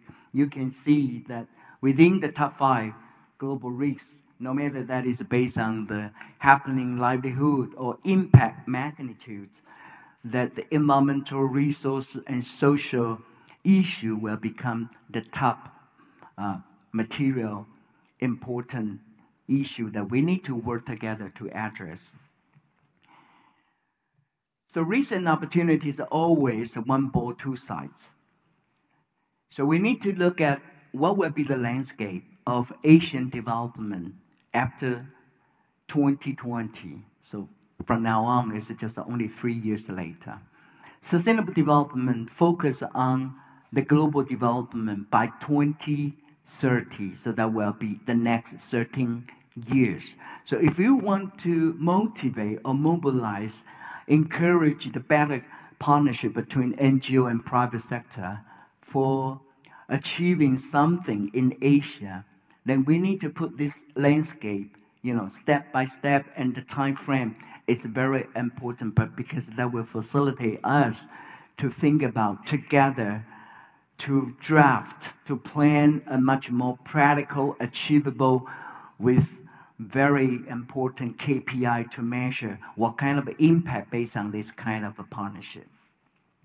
So the poverty, including a lot of issues from economic to the water, resource, mobility, and so on. So here is also highlight some of the mega trends in the global future a couple years later, and the majority is going to happen in Asia. So this slide shows the horizontal axis means the Human Development Index. From the left side is the worst situation. The living quality is very bad. No health, no education, you know, and the lifetime is very short. And to the right side, that means a very high quality. And the vertical axis is that everybody's consumption, how much area that everybody's consumption will occupy the square meter or square feet on this planet. So that means the higher square meter, the area will occupy based on our consumption, that means it's a very wasteful lifestyle. So the rich people, industrialized people, we are living in a very wasteful situation. But the lower income community, especially in most of the Asian countries, a lot of people, they need to raise their basic need. So they need to increase their consumption. That means a lot of market, a lot of potential opportunity for the business to do the business with the low income people. So we need to make the smarter consumption for the richer people. We also need to achieve the smarter consumption for the poor people. Then everybody can achieve the same living quality, but the same lower impact to the ecosystem. Again, I would like to emphasize the Sustainable Development Goals that have been addressed very significantly by Taiwanese business and government. I was told that yesterday it's not the key issue, but based on the comment by Mr. Wakabayashi, this is a very important issue for if we want to take it very serious for our southbound policy, then this should be included in our strategic agenda. So here, including the social, environmental, economic, infrastructure, and governance, the last two is Taiwan business people right now become the major foreign direct investment in Asia. But the peaceful society is very important for us to do the business because the business cannot succeed in a society that fails. So we need to dedicate ourselves to make these 15 goals achievable based on two key elements. The first one is 16 goals to maintain a sustainable, peaceful, justice society. And the last one is the partnership. So here, if we put the time frame much longer, up to 2050, the global population conservatively will reach a significant number, 9.2 billion. 9.2 billion will live well. Honestly speaking, we need 2.3 planets to provide us enough resources for feeding everyone. So this is a very important issue. So partnership between NGO and business, we need to develop a very structured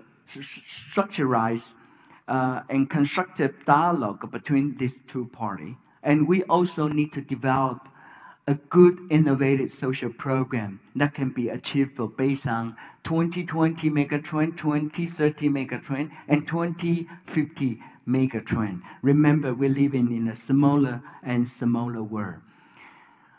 NGO always need money, and business sector, we need a very good, successful, creative, innovative social program. So both sides can develop a very good constructive partnership. If we do have a common goals, we talk about the same business language, no matter that is for the society, for education, and for a lot of disabled, disadvantaged people.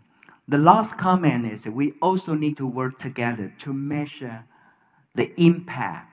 It's very important, not just only donation. We need to measure the impact based on the long term up to 2020, 2030, 2050. If we can make that done, and the social program, social community investment still can achieve in a very high efficient return. So eventually, we would like to take a look very seriously at the so-called social return on investment. So this will be the future very important goal for the private sector and NGO to work together and to make that done. Thank you very much. Thank you very much. This is the second time the SDG is mentioned. SDG is launched by UN, even though Taiwan is not a member of the UN, but we are very loyal to the goal for humankind, because after all, Taiwan is a global citizen, and regardless we are not a member of the UN or not, but we are part of this global destiny, and that's why it's very important to pinpoint. And also, secondly, from Niven's talk, I think the future new southbound policy, I think, can bring in the new frontier of environment, ecology, sustainability, and climate change. How to go about it, and whether or not Taiwan can find a partner organization in Southeast Asia and South Asia, and that is something, the task we have to face. Thank you very much. Now let's turn to Marco, please.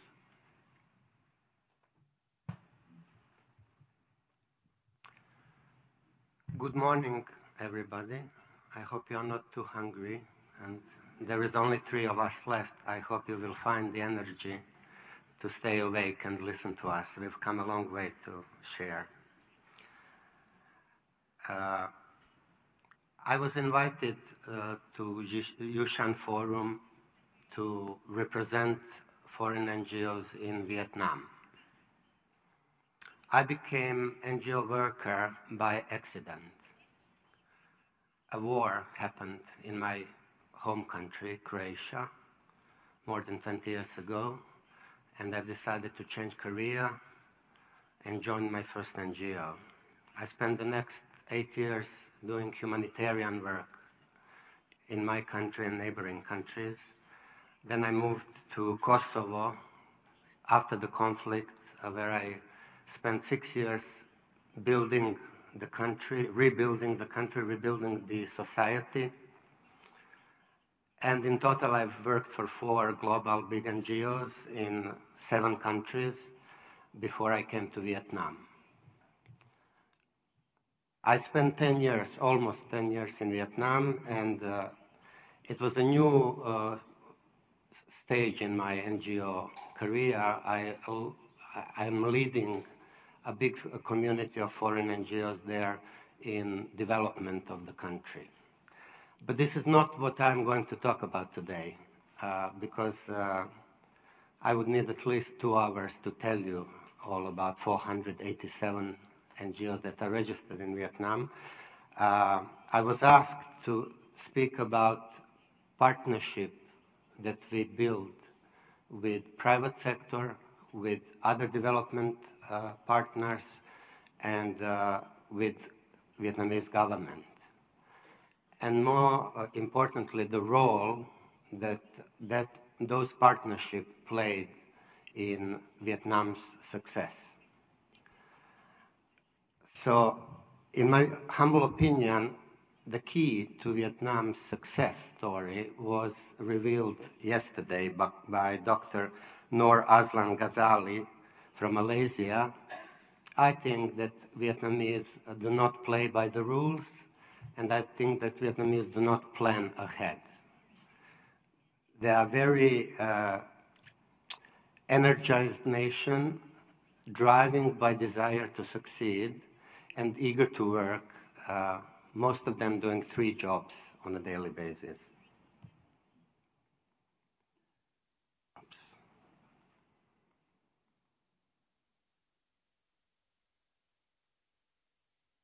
However, I have to set the stage for what I'm going to work and tell you very quickly about our center and about NGOs.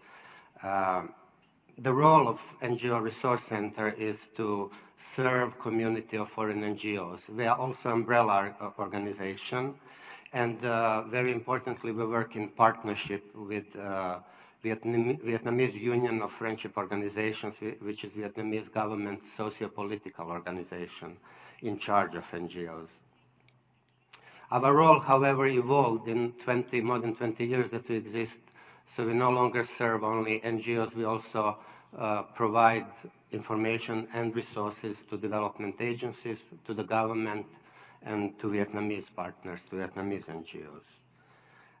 From very early on, we had a very strong relationship with the private sector.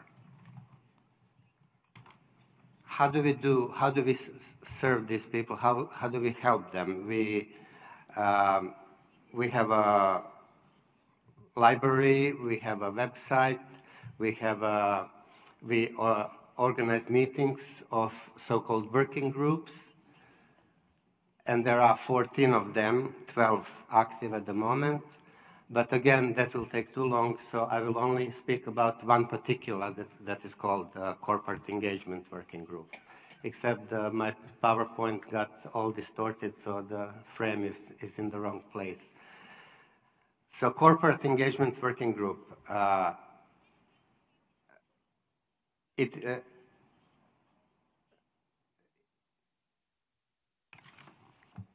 is one of the youngest networks that we helped establish. We engage participants who are both NGOs and private businesses in joint projects. We sit at the big table with the decision makers and influence policy dialogues and policy changes. And we basically shape Vietnamese future together. We contribute to shaping Vietnamese future political landscape together. We exchange knowledge and know-how both from our NGO experience from other countries and both from business sector experience from other countries and try to apply to Vietnam's environment.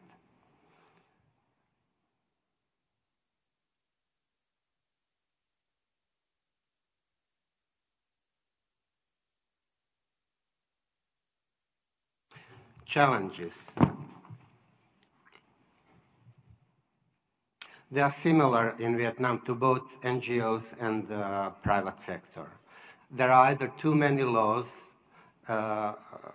it's over-regulated, or there are conflicting laws, or there are no laws at all for some aspects of our work. Differences between business practices in other countries and in Vietnam, differences in NGO activities in other countries and in Vietnam. Differences in cultures from countries that we come from, and differences with Vietnamese culture. So we try to find the best ways and to balance all this and implement it in Vietnam in a way that is suitable. One of the very important issues is lack of regulations for two things, which is fundraising inside Vietnam, which the government doesn't allow, and social entrepreneurship. Although it exists, it's not regulated. So we have to find the loopholes in the law in order to support social entrepreneurs. Achievements, what did we do well? Again, joint active participation at the highest level policy forum. I'll name just a few: Vietnam Development Forum, Business Forum, socioeconomic development plans, socioeconomic development strategies. We sit at all these forums side by side, and Vietnamese government listen to us and acknowledge our inputs and often incorporates that into their strategies. We work together on issues that matter most for Vietnamese people as well as for Vietnamese government. There are just a few examples of collaboration between NGOs and private sector in Vietnam. Coca-Cola brought together several NGOs, one governmental agencies, and few other development partners into a very innovative project that combines green energy, access to drinking water, women empowerment, education and social activities. There are individual entrepreneurs who are very creative in Vietnam. One company is called Dunkin' Donuts. They started with Dunkin' Donuts, but they evolved very quickly in a whole line of other products. They started catering, introduced fashion, and finally started with green farming that they combined with their previous business. KPMG also partnered with us.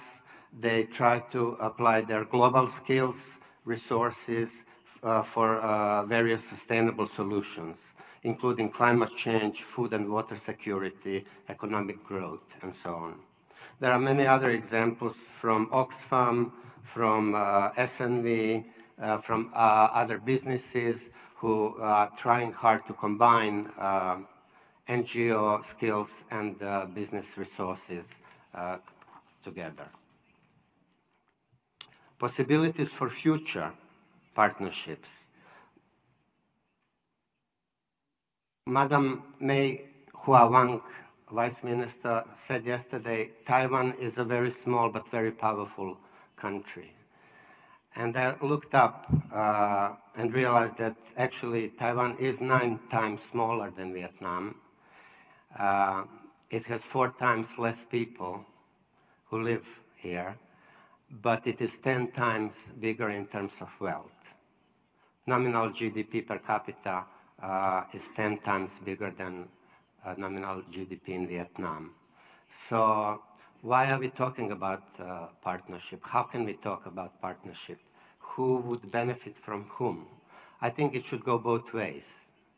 There are things in which Vietnam excels, and there are things that Taiwan can teach Vietnam. There is already a fair number of Taiwanese NGOs in Vietnam. One of the shining stars is Yushan Foundation, present here. They've spent in Vietnam almost more than 20 years. I will pull up the slide. You can read some about their successes, but I just want to say that they are well respected by our NGO peers and well known in the community where they work.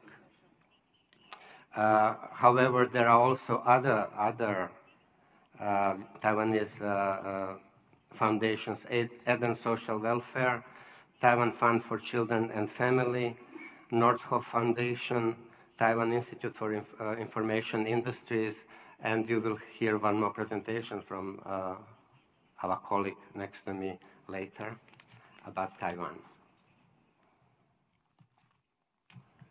In all my years with NGOs, I've learned about differences between countries, between their culture, languages, ethnicities, religion, and customs. We can be very different. I also learned one truth beneath all that there is only one thing which makes us all the same, our humanity. Our humanity is universal, and I would like to paraphrase 2 distinguished guests from yesterday, His Excellency Teofisto Guingona from the Philippines and Dr. Ching-Ray Chang from Taiwan, that trust and true friendship of people, these are the things that that we can do anything with, that make everything possible. Thank you. Thank you, Marco. Can you tell us what the VUFO stand for? Nothing to do with UFO, right? Vietnamese Union of Friendship Organizations. Oh, okay. So that is nothing to do with the UFO. Okay, good. I was wondering. Okay, great. And also Zishan Foundation. We have someone from Zishan Foundation, right? Yeah, good. Wonderful. And so you have been working together with the VUFO. NGO Center. NGO Center. That's easier to know. Good. And I understand this organization has 16 missions and tasks. What will be the priority?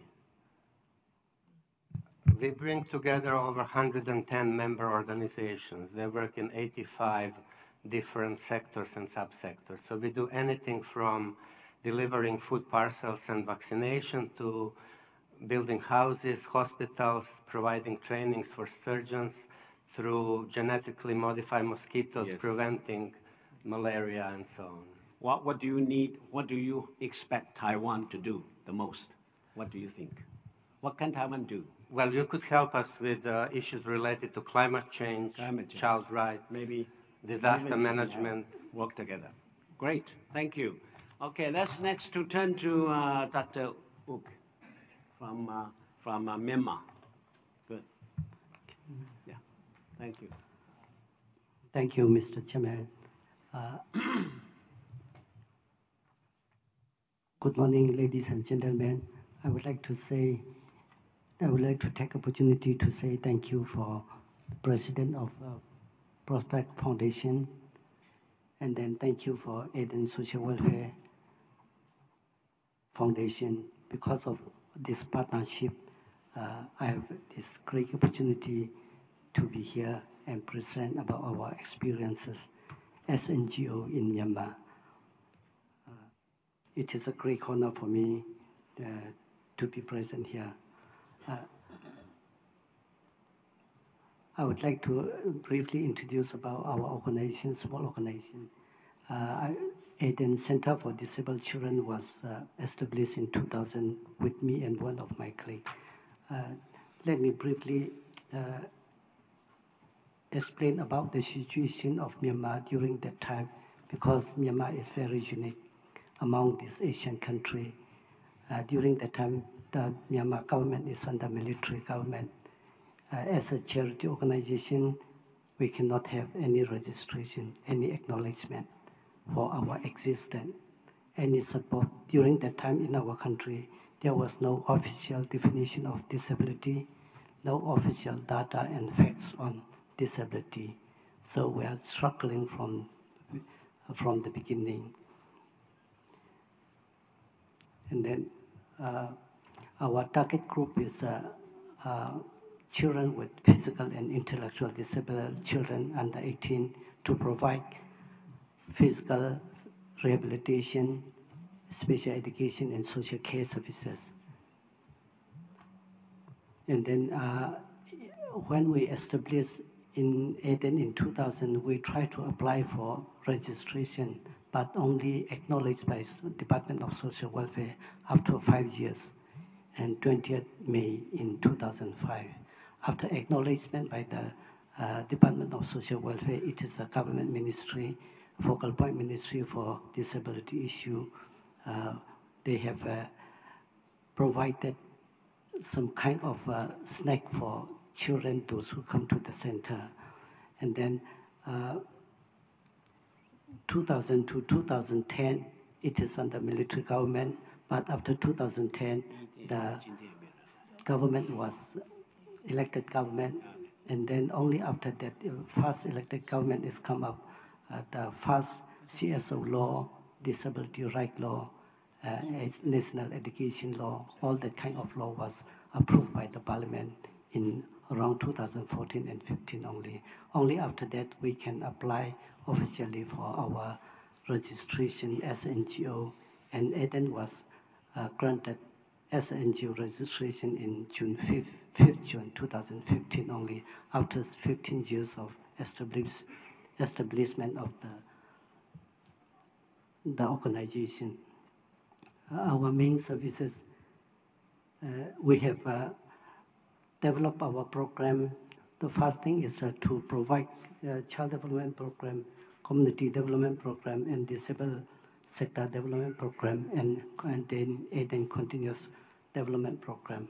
Eden is the first organization in the country when we established for its kind, for what I mean for physical and intellectual disabled children. Eden is the first private organization in Myanmar.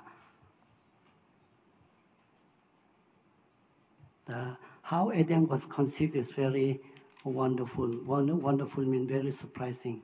Actually, I have a chance to work in Penang.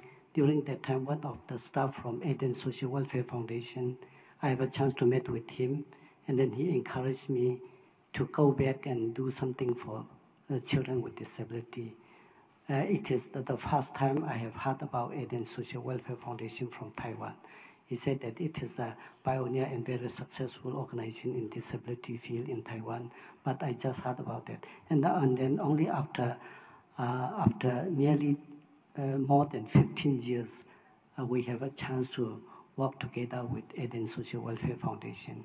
Actually, Eden Social Welfare Foundation worked in Myanmar with other CSO before when we met with Eden Center. But now we have a chance to work together with more than 3 years already. And then during this 3 years, we have a chance to attend some kind of workshop and seminar in Taiwan, Taipei, more than three times already.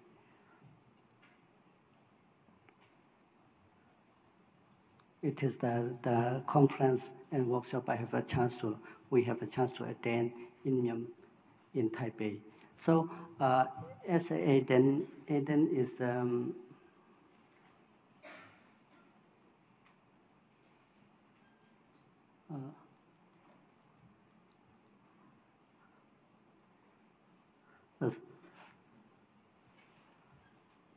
sorry that I've missed some slide.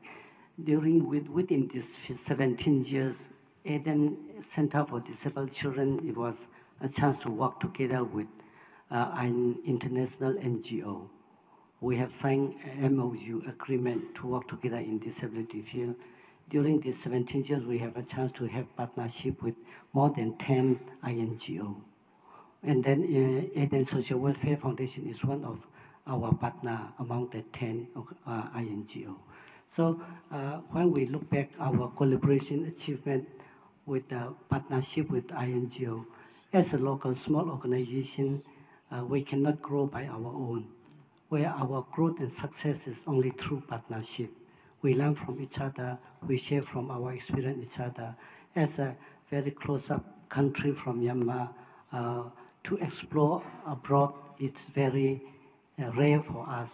So in this case, Eden Social Welfare Foundation invite quite a number of times to come and attend seminar and workshop here.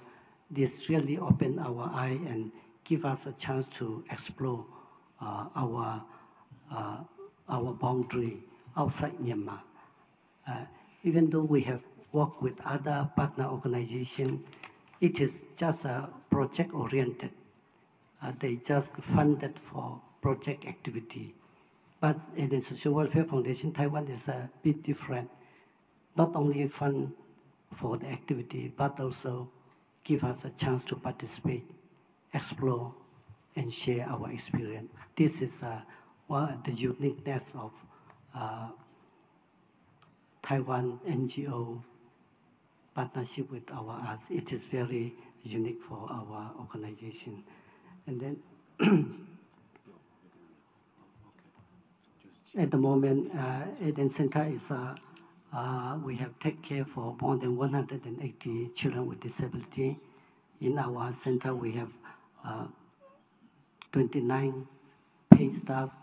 With the project, we have altogether 51 staff at the moment. We are running daycare center in Yangon, and then other projects around Skying Division, and then Chinstrik near the border of India. We have implemented community-based rehabilitation project, and then inclusive education project, and other disability-related projects. Eden has a chance to start with service provision center, but since 2006, we have a chance to work with INGO and provide some kind of training, disability-related training, promote awareness, and then since after 2014, we have a chance to advocate for legislation, disability-related legislation and policy. And then all this growth is through partnership. We have a chance to share resources, information from Taiwan, and then our partner. Through that partnership, we have involved actively to promote the dignity and the quality of life in our own country. This is true because of this partnership. Today, it is I have a chance to. I'm really happy that I have a chance to speak on behalf of disabled person with disability. For future, I think this person with disability is a part of every society. And then I have a chance to say on behalf of person with disability, without real inclusiveness of these vulnerable people, the sustainable goal, development goal cannot be achieved. So in this, our Southeast Asia country, our new short-bound policy of Taiwan, I think in future, this the most vulnerable person with disability may be considered all the time as one of the major components for sustainable development. Thank you so much for sharing this. Thank you, Dr. Uk. As I know that in the PowerPoint, Dr. Uk mentioned about the partners from Taiwan is the Eden Social Welfare Foundation. Anybody here? Good, thank you, good job. And also I understand the Zhanghua Christian Hospital, Nina represent, also work with your center, right? Good. And also for your information, for the media as well. Actually, the Eden Center in Rangoon, Myanmar is going to sign an MOU with Eden Foundation, right? Day of tomorrow. Tomorrow. That's good. So strengthen the partnership. Excellent. Okay, now the last but not the least, let me invite Mr. Xian Wenju. Just for your information, I just know this before just the coffee break. Mr. Xian is just awarded by the Vietnamese government for the highest government award for individuals for public service. In Mandarin Chinese, it's called 劳动奖. I don't know how to translate in English. Workers award. It's not workers award, working award or labor award. But I think it's because of party terms. It's a labor party, it's a workers' party. So that means they symbolize the highest governmental party award. So I don't know what's the best word, but also high governmental award for Mr. Xian for his excellent service to the people and society of the Vietnam. And he is a Taiwanese citizen. Give him an applause. So, 显先生，你开始吧，有10分钟。OK， 感谢主办单位邀请我回到台湾，参加玉山论坛，共享在越南的台商企业也可以做慈善工作的经验。我是一个在越南投资事业30年的台湾商人。有没有考考？啊 ，OK。看到没有？好。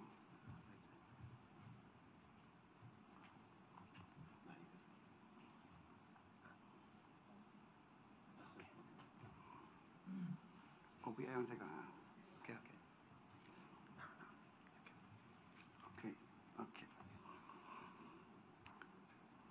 我会在越南做慈善的工作由来，是因为越南越战时期遭受戴安夫星的一个毒剂，造成很多不幸的纯俄类儿童，所以越南的总书记，等于是共产党总书记尹文林的夫人委任我回到台湾，来邀请台湾罗威夫基金会到越南进行义诊的免费手术。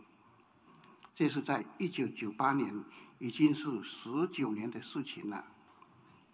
一直到今天，罗威夫基金会与长庚医院整形外科医疗团队每一年都会回到越南，帮助纯俄罗的儿童进行义诊手术。也让每一位越南母亲带着小孩子回到家乡的时候，含着眼泪的笑容，告诉大家，台湾的医生创造他的小孩可以快乐的去上学了。这是一项很好的慈善外交。我也很荣幸的担任罗威夫基金会在越南的海外义工，一直到今天。罗威夫基金会在越南义诊已经有350位纯俄类的儿童，同时也协助越南的外科医师来到台湾培训整形手术。回到越南之后，都可以为儿童整形手术，每一年有将近200位儿童。因为罗威夫基金会长期在越南医疗慈善的成果受到当地的媒体报道，发挥了越南看到台湾的爱心。因此，我们在2005年向越南政府申请永援基金会，秉持着取之协会、用于协会的理想，服务越南医疗、慈善、教育与扶贫贡献的项目。我们在越南的成果，从1998年邀请罗威夫到越南义诊开始，推动罗威夫基金会跟长庚医院赠送使用中的医疗设备，以4680张的病床分配给越南61家的医院。同时，响应越南政府安居乐业计划，我们这几年来已经赠送越南从北到南的穷苦家庭2053栋的温情屋，并且我们呢以台湾的国立屏东大学、海洋大学、澎湖科技大学，以越南的肯德大学、顺化农林大学、隆安经济大学以及平阳省的土农牧大学的学生来到台湾读硕士班，提供奖学金。我们响应新南向政策，其中对于 NGO 在越南交流合作提出了一些我们的意见。我认为是应该由我们政府整合一个专责机构，辅导与研制台湾的慈善单位，能够依照越南政府规定申请合法的 NGO 活动执照，这样子才不会造成一些越南的官僚人为的一些困扰。第二个，因为越南是共产国家，对于慈善单位管制很严，所以 NGO 这个资格对我们台湾任何一个慈善机构是很重要的一个进门的钥匙。目前我们长期在越南捐献慈善费用是没有办法抵消的税金的，也不能募款，造成一般想要做慈善的人变成有心无力、无心无力，感到很可惜。我也发现很多企业想要做企业，却找不到理想又可以信赖的 NGO 合作对象，所以希望我们的政府应该整合平台，凝聚力量，让台湾人的仁爱在海外创造善的环境、善的循环。这是一项好心有好报，也是很好的企业形象以及社会责任。如果政府能够整合企业与 NGO 合作，这个力量一定会变成更大，并且也让越南看到台湾的爱心。我最后的感言：台湾虽然土地很小，但是台湾人民有勤劳朴实的精神，在海外发挥事业。台湾目前因为种种的原因，面临一些外交上的困难，但是我们台湾2300万人民选出贤能的政府，带领大家拓展新南向政策，还带领大家新南向政策和具有自由、平等、博爱理念的合作伙伴，互相携手文化、经济发展交流合作，一起创造和平世界。感恩大家，祝福大家，谢谢。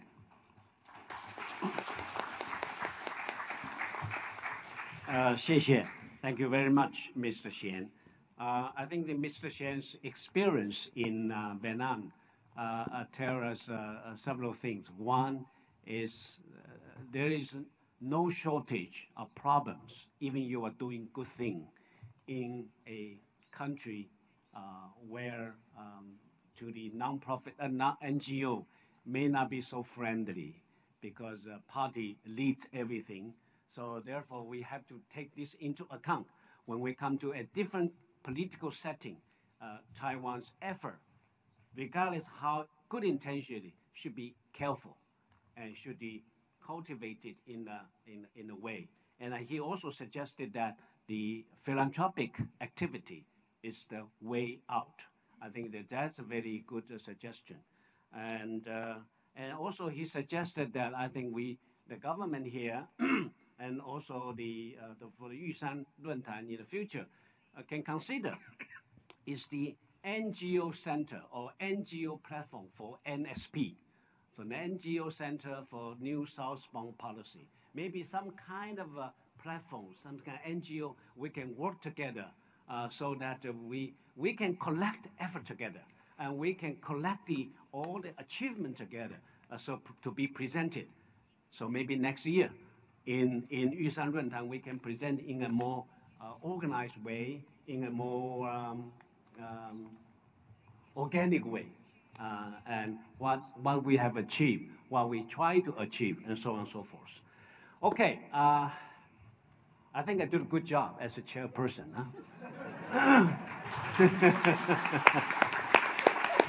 So I will not let you hungry for too long. But according to the Canada, law is rule. We will rule of law.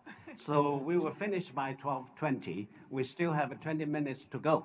But we don't have to go completely 12:20.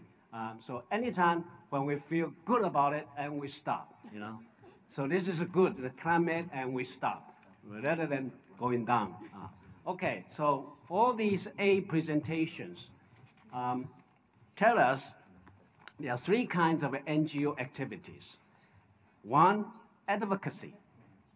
Advocacy NGO work, for example, for minority right, for women's equity right, for sustainable development, among other, ecology and so on. That advocacy. Second is a service or philanthropic. This is predominantly presented here for education, poverty reduction, for children, for poverty, and so on and so forth, philanthropic service. And the third one is community. We also talk about the community NGOs. And so all of them, Taiwan, in the past 20-some years, since 1990s, or I think 1990, Taiwan's NGO outreached to the national border. 1980s, Taiwan's NGO began to emerge to be one of the viable actor in Taiwan's social political development. And in 1990s and 1995 to 2000, I think Taiwan outreached. If you look at the Taiwan 8 experience, I think the year 2000 probably can mark the beginning of the Taiwan NGO globalization. So I think this is very important. So the floor is open. So you have anything, even include the panelists, you want to ask each other to offer more suggestion, you are more than welcome to do so. And from the floor, you can ask questions, what we can do more. Now floor is open. Yes, Minister.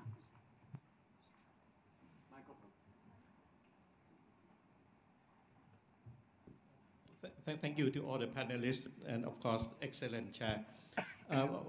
Just one small question. I'm Kasit from Thailand. And not to the panelists, not all of them, but to the Taiwanese panelists.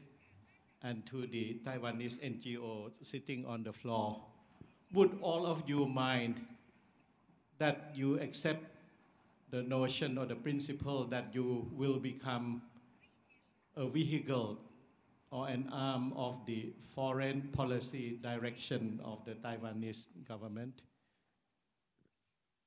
Part of the mechanism to push the new southbound policy and the good names and the successful story of Taiwan abroad.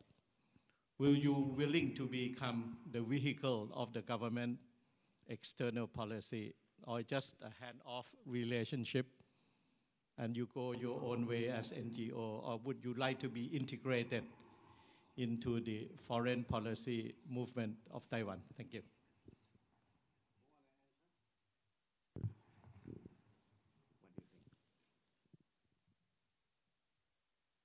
Yeah, this is a very difficult answer question. Whatever. I think that the Taiwan NGOs, when we do our work overseas, as we mentioned, the people center is quite important. And when we think of the people center, that means not only the political issue that we consider, of course, that people and human rights also our consideration.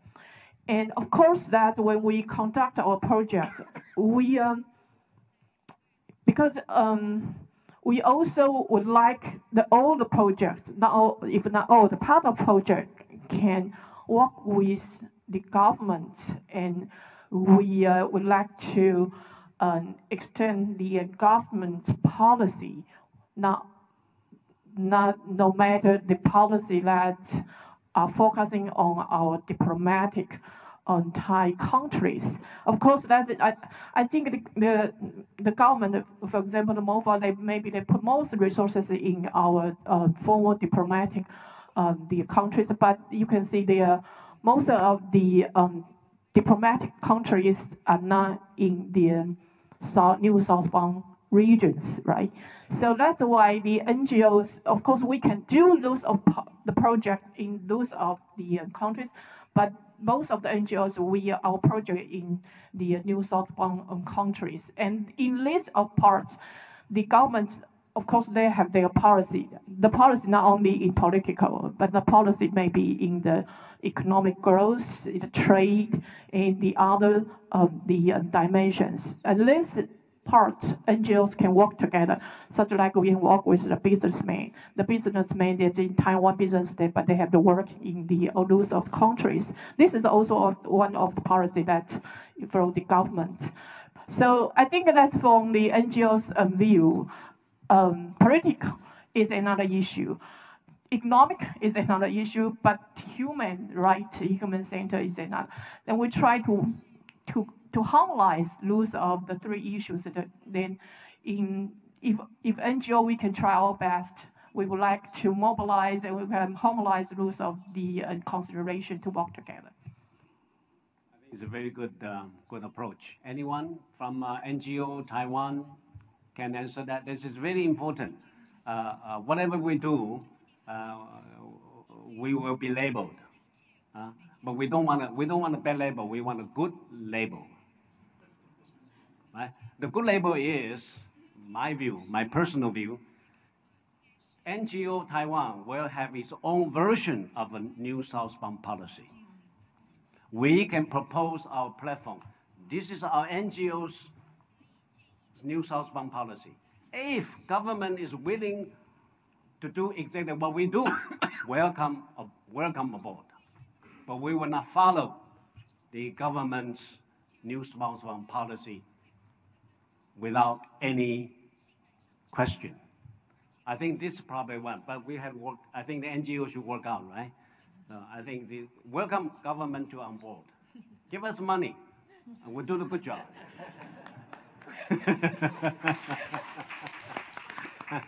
Okay, anyone else? Any hard questions, please? Oh, yes, yes. Can I give my different perspective to this question? For private sector, I would like to talk about the private sector and NGOs policy. For example, like Taiwanese businessman, Taiwanese business now is a very important foreign direct investment in Asia or Asian. For developing the partnership with a local NGO, I mean, not NGO here in Taiwan, but NGO in the country, we do have investment and operation. It's a very important strategic policy because now more and more Taiwanese big company has already become multinational company. So their shareholder, a lot of big company, 40%, 50%, even 60% of their shareholders is a foreign investor. So when we do the business is the business. We need to build the trust in local countries, so we do have operation. So it's very important to build up the local NGOs and private sectors partnership in all of the Asian countries. Taiwanese business has operation over there because the major purpose is we want to achieve the license to operate. So whether we consider that can be integrated into the diplomatic policy by Taiwanese government, I don't think that is necessary. But if we can build up that kind of synergy, that would be a very good collaborative aggregation force for helping some other Asian country. A lot of Taiwanese businesses, we do have operation and investment over there to maintain or support the local society or community development. So that is something like the synergies and strategic alliance can make the final consequence much more attractive to everybody. So from this point of view, I think, yes, the answer might be possibly. But no matter what kind of situation, it's something like by building an NGO and private sector partnership for helping the local society become a better society. It's something like no regret policy for Taiwanese businesses. So that is from my perspective. Thank you. Nice way to put it. Well, I think another trend, as you are aware, Minister, is the public diplomacy. Now, I think NGO, whatever NGO do, and which is developing a partnership with the government, that is called public diplomacy. And this is very different from the conventional orthodox diplomacy. So public diplomacy is a good word. Conventional diplomacy may not be. So that was a way out. So I think that nowadays in diplomatic literature, we talk about public diplomacy. I think maybe that's the way what we can do. And Niven did a good job on that. And also now another concept recently I come across called PPP, private-public partnership. If that partnership is equal, that has to be based on the equal partnership. That means we have an equal input. One of the partner will dictate. I think probably that's one. Good caution, good warning, and we have the good learning. Please. Thank you. These two, one comment and one question. The first is my comment. Thank you very much. All of the presentations really very good. And for me, this is a soft diplomacy of Taiwan. It's really, really great. Secondly is small questions. If I'm not wrong, sometimes I saw in some area or location that we find disaster, many kind of disaster. There are many NGOs there. And in many time also, I found that many conflicting among NGOs. My question is, have you any experience the situation like that? If you have, how to avoid or to solve the problems? Because in many places in my country, I found that situations and some NGOs, not only local or national NGOs, but also international NGOs, sometimes, I don't know, take benefits for the funding. So how to avoid or to solve that problem? Thank you.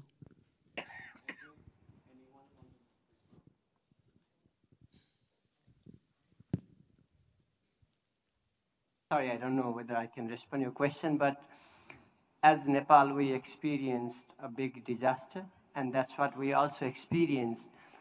As I told you, we have many, many NGOs working there, over 400 international and many civil society organizations as well. In 2015, after the massive earthquake, that's what we experienced. Government was in one side and the organization were another side. Everybody is like blaming sort of another party, another sort of worker, and there was not good coordination. But from that big, massive earthquake, what we learned was the coordination, at least there should be a coordination body. Especially it could be from government, UN, and also NGO sector. We have, let's say, NGO Federation. What we do is, NGO Federation is the alliance body for NGOs. We make charter, organization charter. That somehow has helped us to contribute. So we select in every region the lead organization, and the other partner, other organization can work only through these lead organization. That somehow has mitigated or solved the issue that you raised. But if there is conflict in the country, it's not that easy. It's again the government policy, how government views NGOs. Like one of our panelists, I think, was presenting the situation in Vietnam. In Nepal, it's NGO-friendly area, but still we are not, still there are conflicts through the government, how NGO is working. And all international organizations have their own motive. Somebody was here asking the diplomacy, and they have their own diplomacy to do aid work.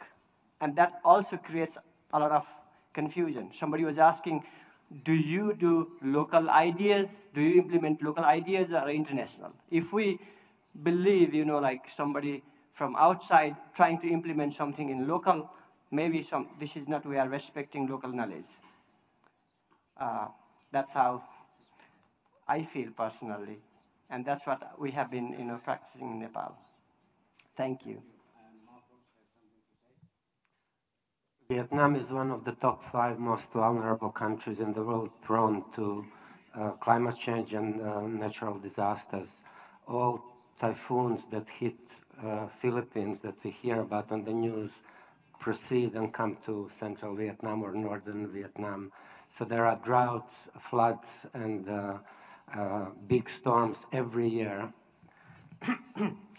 I mentioned the Corporate Engagement Working Group, which is very new and is only 3 years in action, but we have a Disaster Management Working Group facilitated by the NGO Center, but established by NGOs themselves.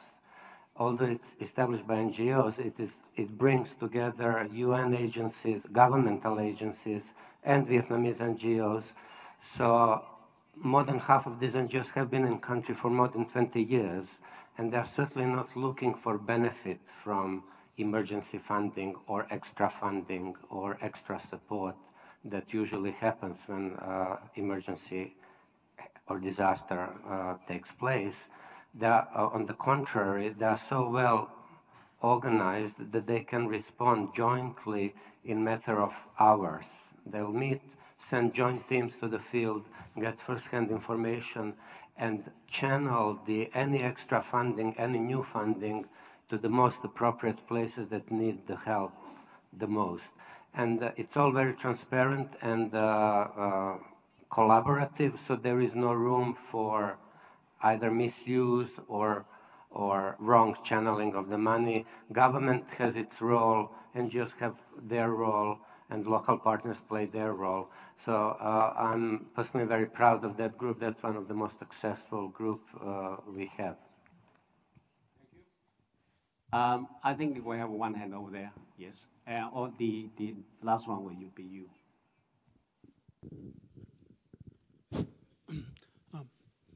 My name is Edwin Yang. I teach in the National Taiwan Normal University, NTNU. I have a question to foreign panelists. about set up office or representative personnel in Taiwan. My own experience is that each time we want to encourage all these NGO activities for our students, for our youth, and we find that it's costs a lot for them to understand the situation, get the information, and now we have a good policy to encourage internship, summer activity, all kind of NGO volunteer job. But I think that it would be nice if international NGO can try the effort to build up the longer linkage connection to Taiwan. I think that that would be helpful for next step. Thank you.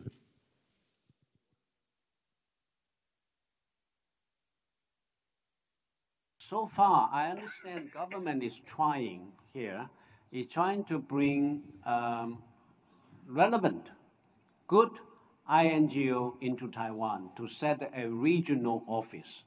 I think the Freedom House is going to be, I think already open already, and right, already. And the other thing they were thinking others, you know, so they are under negotiation. I think it will be good.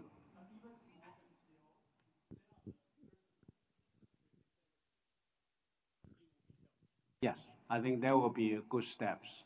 Okay, we have one more over there. My name is Jory Wu. I am a board director of Zhishan Foundation and also the CEO of CPM Foundation. I have three, I don't have question, but I have three acknowledgement and one advocacy.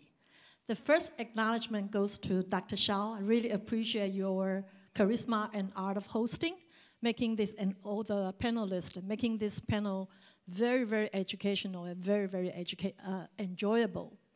The second one goes with, yes, I echo that the NGO is really the soft power of our government, and it's the people's people diplomacy. Therefore, MOFA and our government really should perhaps give more support to Taiwan Aid and INGO. And I totally agree with Mr.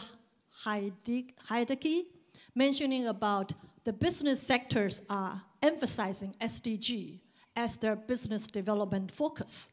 I think that is an anchor that in our government, we don't, not only the NGO is focusing on that, but the business is taking that lead. And that will really make a global movement. And I appreciate that your point of view. My advocacy goes to, I understand that our government has an office called Sustainable Development Office, 永续发展室，在行政院下。Okay. Now, they're putting all the efforts looking into how to do the implementation in Taiwan.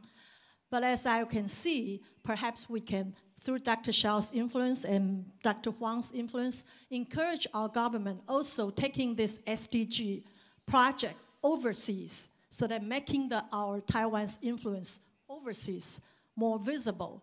And the best way is to support INGO and then the Taiwan Aid's effort overseas.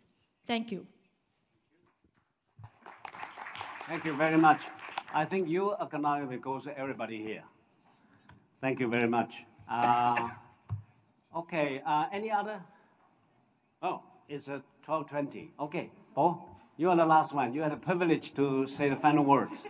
Don't too long. Don't be too long. I won't be too long. Thank you, Professor Shao. I'm Bo Teddards from the Taiwan Foundation for Democracy. Actually, that was the concluding remarks there, so I shouldn't speak now. But one thing I think we should focus in the future, it's an advocacy maybe for the Yushan Forum, because the civil society, the third sector is so important, and we're putting so much emphasis on it correctly. We need to also not forget that the situation, some of the panelists mentioned in their countries, but actually it's a global trend of increasing restrictions and obstacles by governments against NGOs. That is a global trend, and I think we need to recognize that and then recognize that that's happening in many of our countries. And maybe we can have future panels or discussions how we can work together to break through those kind of barriers and restrictions locally on NGOs, and also about barriers to international corporations to NGOs. So the very freedom of human rights for NGO activity, for civil society activity, the space. Yeah, thank you. Well, can I make maybe some? Oh, yes. Sorry. Can you be short? Very short. Sorry. Okay. In NGO field, we say if you do not ask, you never get it. As I represent Nepal, we have been suffering after the earthquake, and we are building infrastructure just to make an appeal for all the NGO workers or Taiwanese NGO and maybe government. In the area we have been working, there is no hospital and there is not good schools, so people have been migrating. There are no sort of less and less people. So thanks to the Taiwan Aid for funding the community learning center, which is this dream is coming true. There are two more things in 5 years' time we want to achieve: is one community hospital, a good one, and one school. If anyone wants to partner with us, we are open to work with you. Anyone, thank you so much.